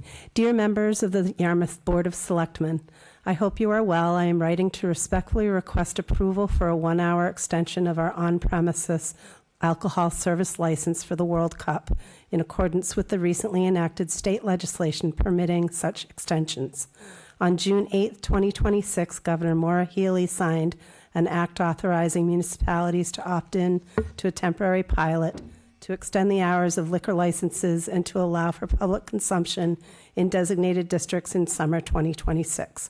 This act authorizes local licensing authorities to temporarily allow on-premises licensees to serve alcoholic beverages for 1 additional hour not to exceed 3 a.m. The law took effect immediately and gives municipalities discretion, to opt in for the 2026 World Cup season. In light of this new authority, I respectfully request that the town of Yarmouth opt in to the pilot program and grant the World Cup a 1-hour extension for these upcoming events. This extension would allow us to responsibly accommodate guests during high-interest matches that are scheduled to run slightly later than our current permitted hours. We remain fully committed to maintaining a safe, well-managed environment. All staffing, security, and compliance measures will remain in place throughout the extended period. Our goal is simply to provide a positive, well-controlled experience for our patrons while upholding all town and state regulations. Should the board require any additional information, documentation, or a formal appearance, I would be happy to provide it. Thank you very much for your time and consideration. Sincerely, Carrie Doc Nealon. Thank you. Now, with respect to this request, if we were to make a decision to approve this, does that mean we have to approve the blanket policy that applies to everyone? No. Or could we just adopt this for this one establishment? So we could do it for just one establishment. That's within Yes. our power. Okay. Yep. I That's, think we're getting off pretty easy compared to what most municipalities are probably facing. yeah. And I do feel better listening to their letter and how they speak to making sure that they're going to follow. Yeah, I tend to sort of be in the same situation as Liz. You know, our businesses are taking a beating on Route 28. That's an area that's had a lot of construction activity. I'm sure they've taken a hit of some sort. So I would be open to allow to grant Scally's their request. So when the appropriate time comes, I'm happy to make a motion, Madam Chair. I think the time is now. I have a draft motion for you. Oh, perfect. That the board would vote to opt into the pilot program, Section 12 license, late-night service provision only. And that Scally's Incorporated, It's, let's see, Scally's Irish Brew Pub. and that Scally's Irish Brew Pub be extended their closing time by 1 hour. That's my motion, Madam Chair. I second. Any discussion on the motion? All's in favor? Aye. Aye. Any opposed? Abstain. Okay, passes 4-0. And I'll explain why. I mean, I'm anti-addiction and all that, but that is the location from which someone came, and this was like at 1 o'clock in the afternoon several years back, plastered out of his mind and hit my husband on Buck Island Road. Phil was not injured. The car was totaled. We have great insurance, but it was just crazy. And luckily, the car immediately behind the drunken person who was proceeding in his car and hit Phil was a car with 2 detectives from the Yarmouth Police Department. So that was wrapped up fairly easily. It didn't involve court stuff. I mean, everything was kind of clear. And then somebody got charged, but the police people were the witness. But I do worry about our establishment sometimes. I hear you. I think we need to be careful about drawing any insinuation on that, but, Years ago, yes. Well, I mean, again, it doesn't preclude them from the laws. They have to uphold the laws of not over-serving, and, you know, this actually is a liability to them, because it gives them 1 more hour, so that's their responsibility that they need to take serious, and it doesn't preclude that from happening, so. Excuse me, one more. The ABCC is requiring me to let them know who is going to be granted this, and their investigatory staff will be out looking at establishments, not only that are licensed in this capacity, but also those that are not. So there will be enforcement, and there will be a lot of eyes on people. Good. Well, and it expires July 31st. July 31st, So, yes. And that is part of the law that we approved, so this is not a long-term thing at this point. We're Pilot program. just about 4 weeks, so. and practically, I mean, our next meeting is July 7th, and then the next one is July 18th. So, you know, that month is going to go fast in terms of any requests.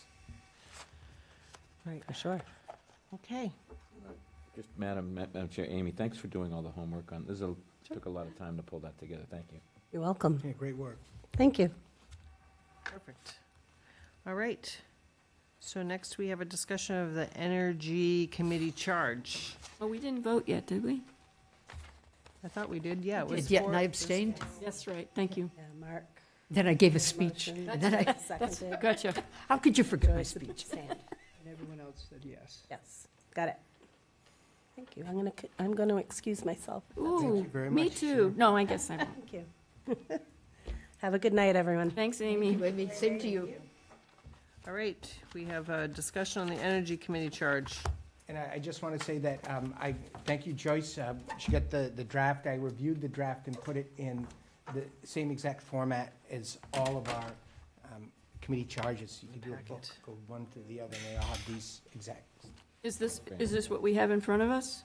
Yes. Okay. I had one comment that I wonder, Bob, if you think, I noticed that in staff support, town administrator, assistant town administrator, or designees, and then the town engineer, and I wondered if, knowing that we're advertising for a town facilities / energy manager, that would be the more appropriate?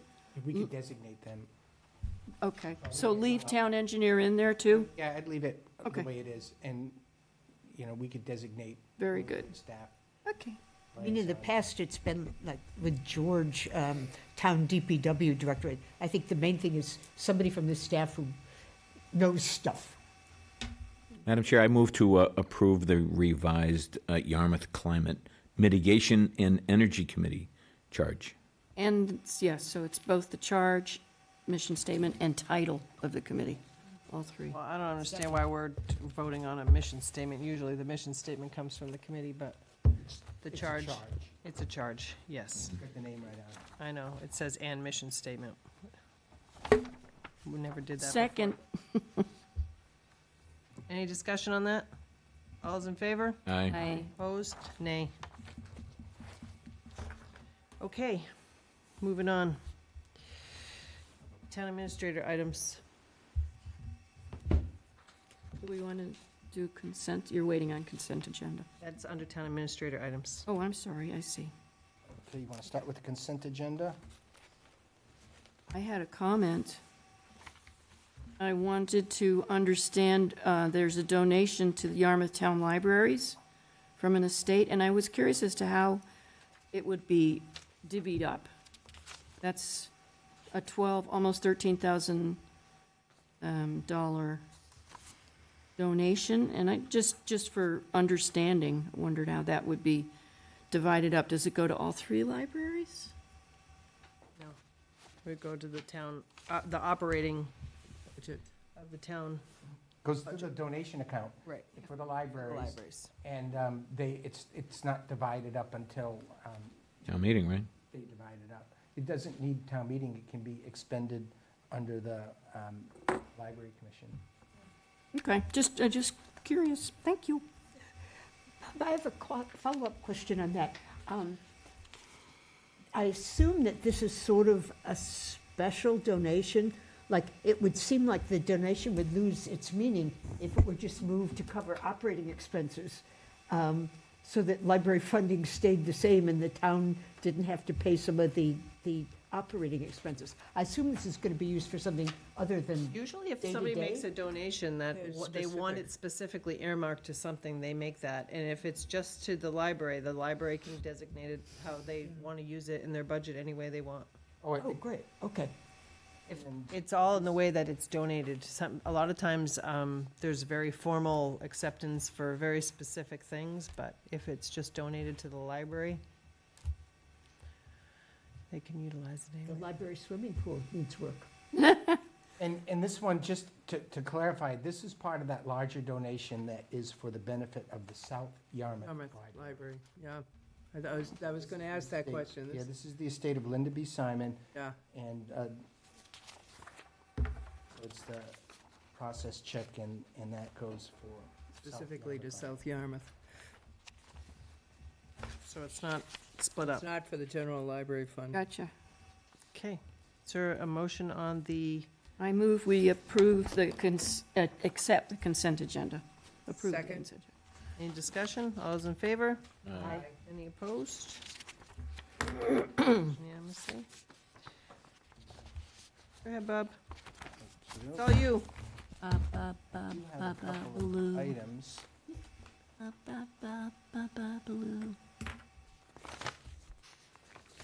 The first item that I wanted to let board members know, we had another really great night last Thursday evening. I attended, along with Amy Frigiletti, our assistant town administrator, and some of the DPW staff, the New England chapter of the American Public Works Association, which was awarding our own DPW director, Jeffrey Colby, with their Distinguished Public Works Leader Award. You know, that was a real big event for Jeff and his family and our whole town. And it was great. And if you recall, the Massachusetts organization had granted him the, awarded him the Public Works of the Year. And now this is the New England award. So I chided him that if he makes it to the Nationals, he's going to take us to Disney World. Where they hold that. Or Parker's River Landing anyways.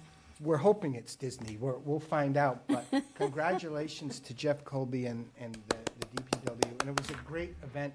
And to also see, the respect that, he's given by the whole chapter it was really something to see. And I also want to point out, Roby Whitehouse is our assistant director, is a leader in the organization. She's been on the board of directors and past president. And so when you say Yarmouth, the DPW field sits right up with it. We're very well known. And so just to be at that event was really great. And congratulations to Jeff and the DPW.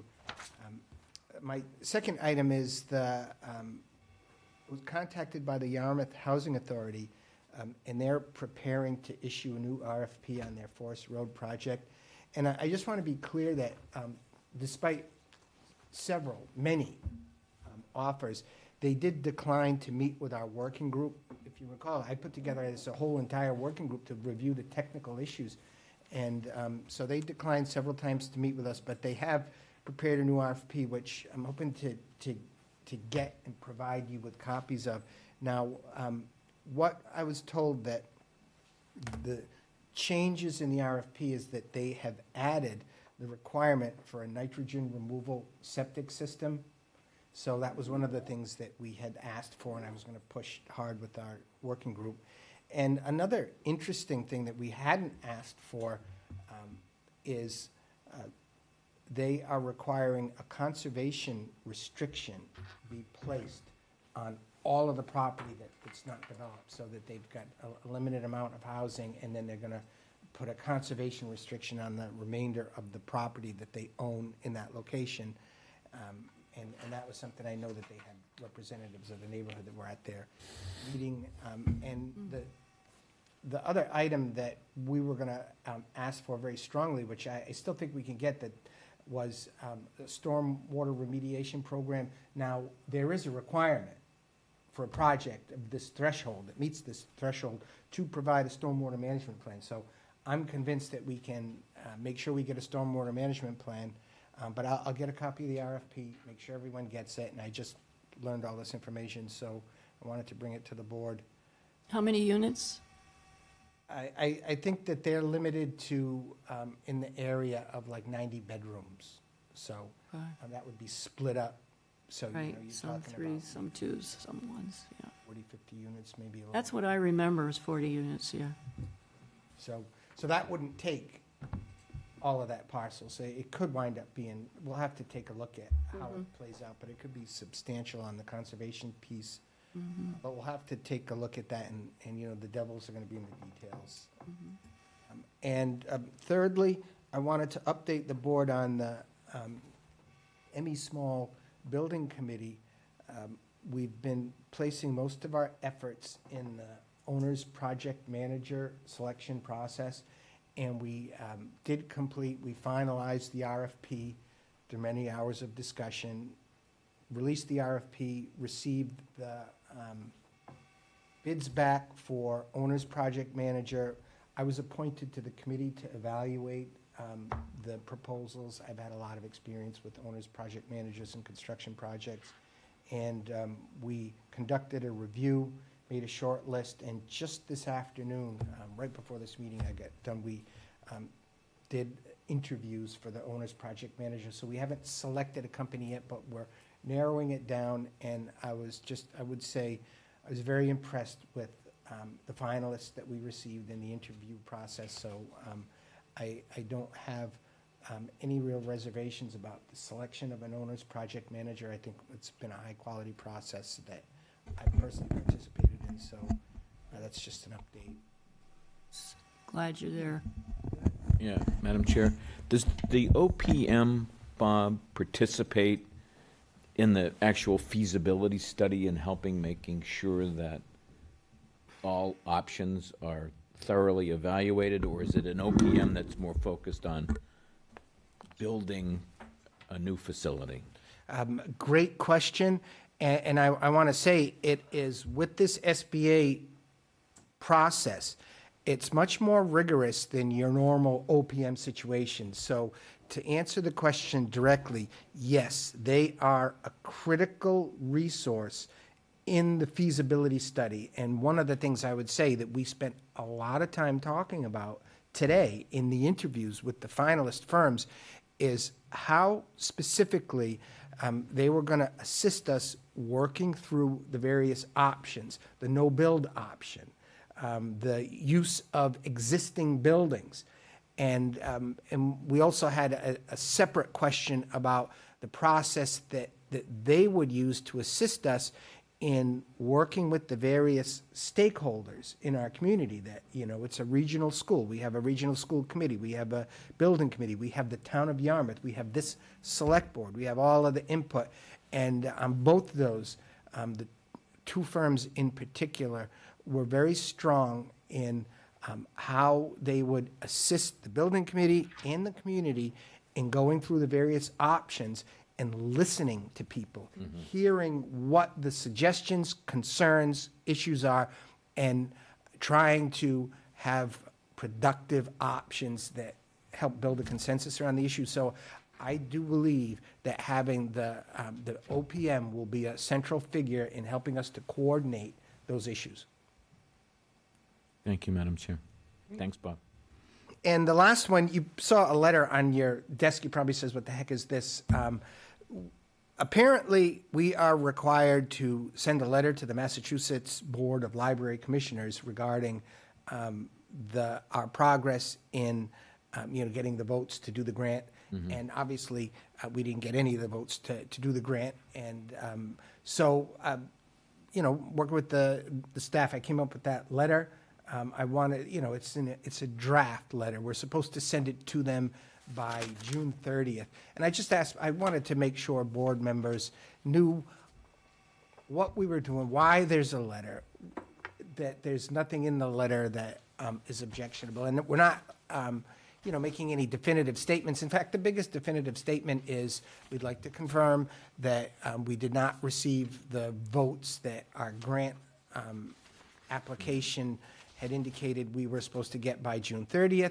And then it says the town will need more time to discuss and determine next steps, which I thought was a pretty fair representation. And so I just wanted people to know that's a letter we propose to send to meet our requirements with the Mass Board of Library Commissioners. Now, in all likelihood, that means they'll take our money, give it to someone else, but it leaves it open to, I'm not sure what they're going to do.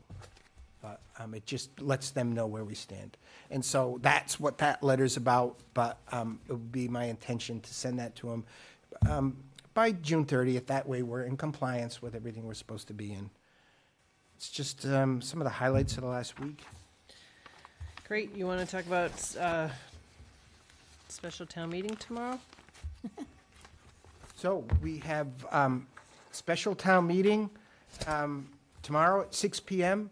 We had our preparatory meeting with town council, and I think we're on solid legal ground.